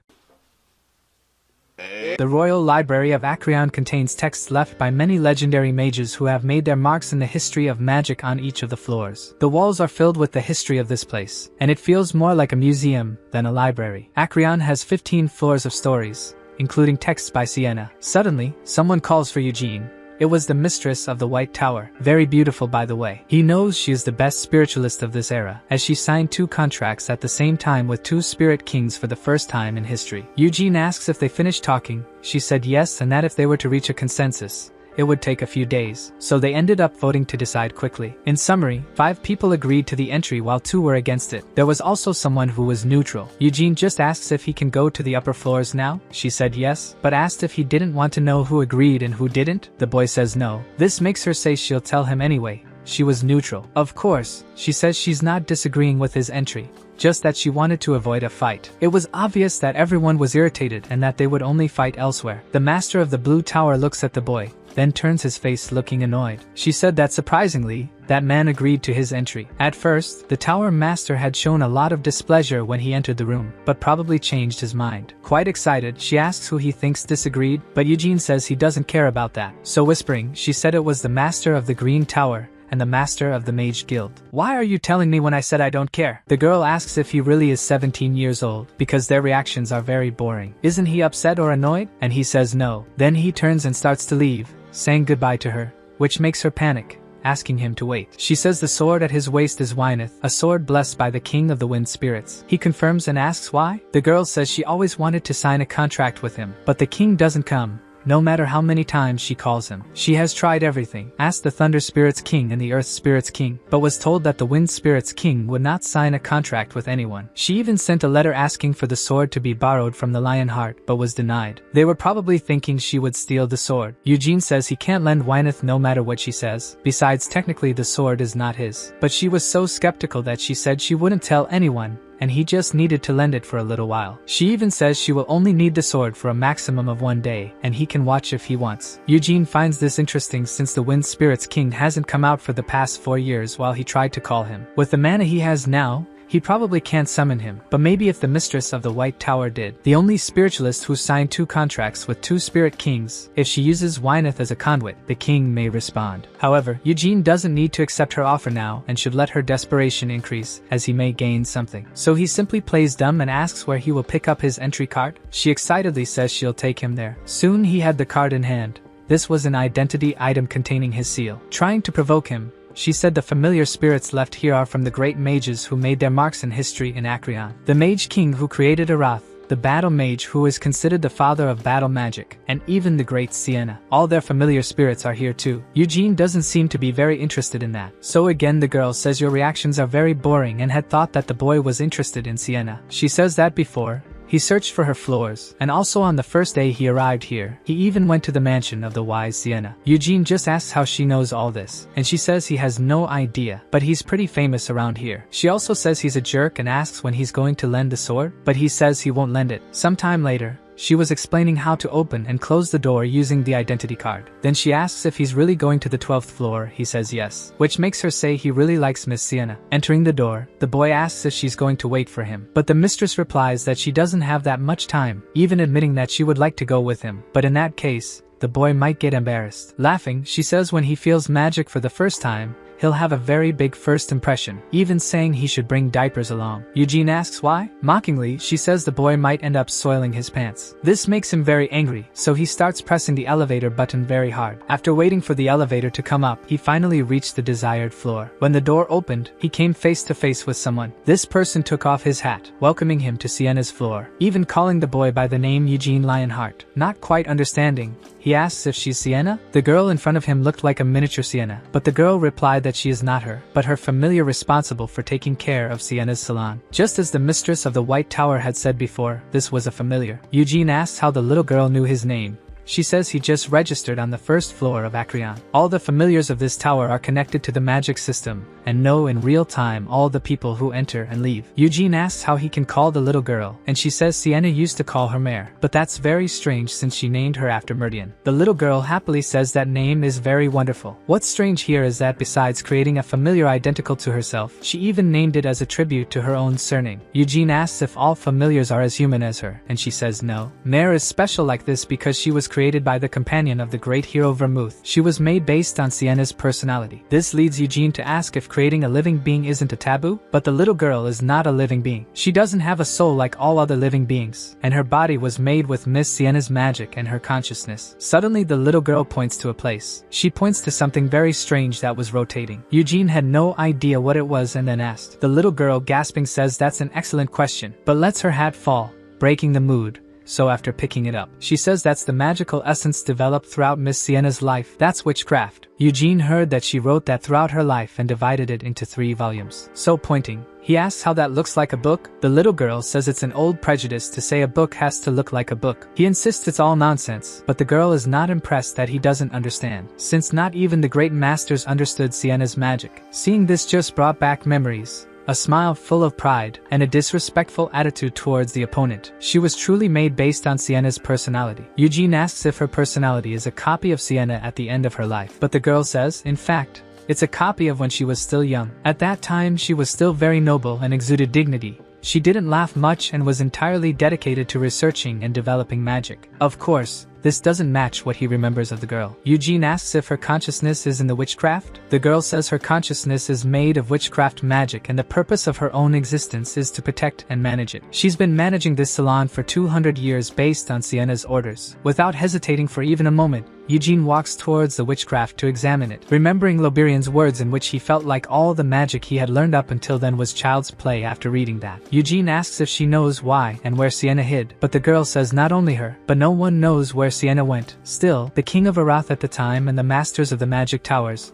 the master of the Wizards Guild, and many other famous wizards captured her to ask for Sienna's whereabouts. But even though she answered that she didn't know, they didn't believe her. It was then that men without the necessary skills began to delve into her memories in the witchcraft. They must have some learning problem because every few decades they come back here looking for her to do the same thing. Eugene knows they're not delving into memories for this reason. What they want is to understand everything about Sienna's research by digging as deeply as possible into all the material available. Eugene asks where the other volumes of witchcraft are since only the first one is here? Sienna took the other 2 volumes when she disappeared, leaving only the original volume of the first volume for Acreon. Suddenly the girl says Eugene seems very interested in Sienna, which makes him say that everyone is very interested in her. Mare says he's not a common wizard, and as it's the first time she's seen a Lionheart descendant of Vermouth, she's really impressed. Since Sienna became responsible for Arath, she never interacted with the Lionheart family or met Vermouth. But Eugene knows that records indicate she didn't meet any of her former companions. The only time they all met again was at Vermouth's funeral. But the boy knows that even though the idiot Vermouth had deplorable social skills, it's very strange that at the end of his life he established a family and isolated himself. Eugene asks if Sienna met any of the other companions before. She says at times she would look at Mr. Mullen and call him an idiot. She also said that Mrs. Anise was like a snake. Seeing that he was not mentioned makes him ask about Hamel. Then she offends him in various ways and curses, saying that Sienna lived cursing him. Didn't you say Sienna overflowed with dignity? The girl says that even a very dignified person can curse others. And when Sienna talked about her companions, it seemed very much like she was going to cry, especially when she talked about Hamel. It seemed very painful for her. Eugene changes the subject and asks what she said about Vermouth, but she didn't say anything. She never praised him, cursed him, or even mentioned his name. This story is poorly told. I theorize that Vermouth went against avenging the fallen companion Hamel, thus sealing a pact with the demon king of incarceration, and probably Sienna was against their decision. But to really know what happened, we'll find out in the next video. Thank you for watching. Don't forget to subscribe to the channel so you don't miss out on upcoming videos. Leave a like if you enjoyed it and share with your friends. See you in the next video. Bye for now.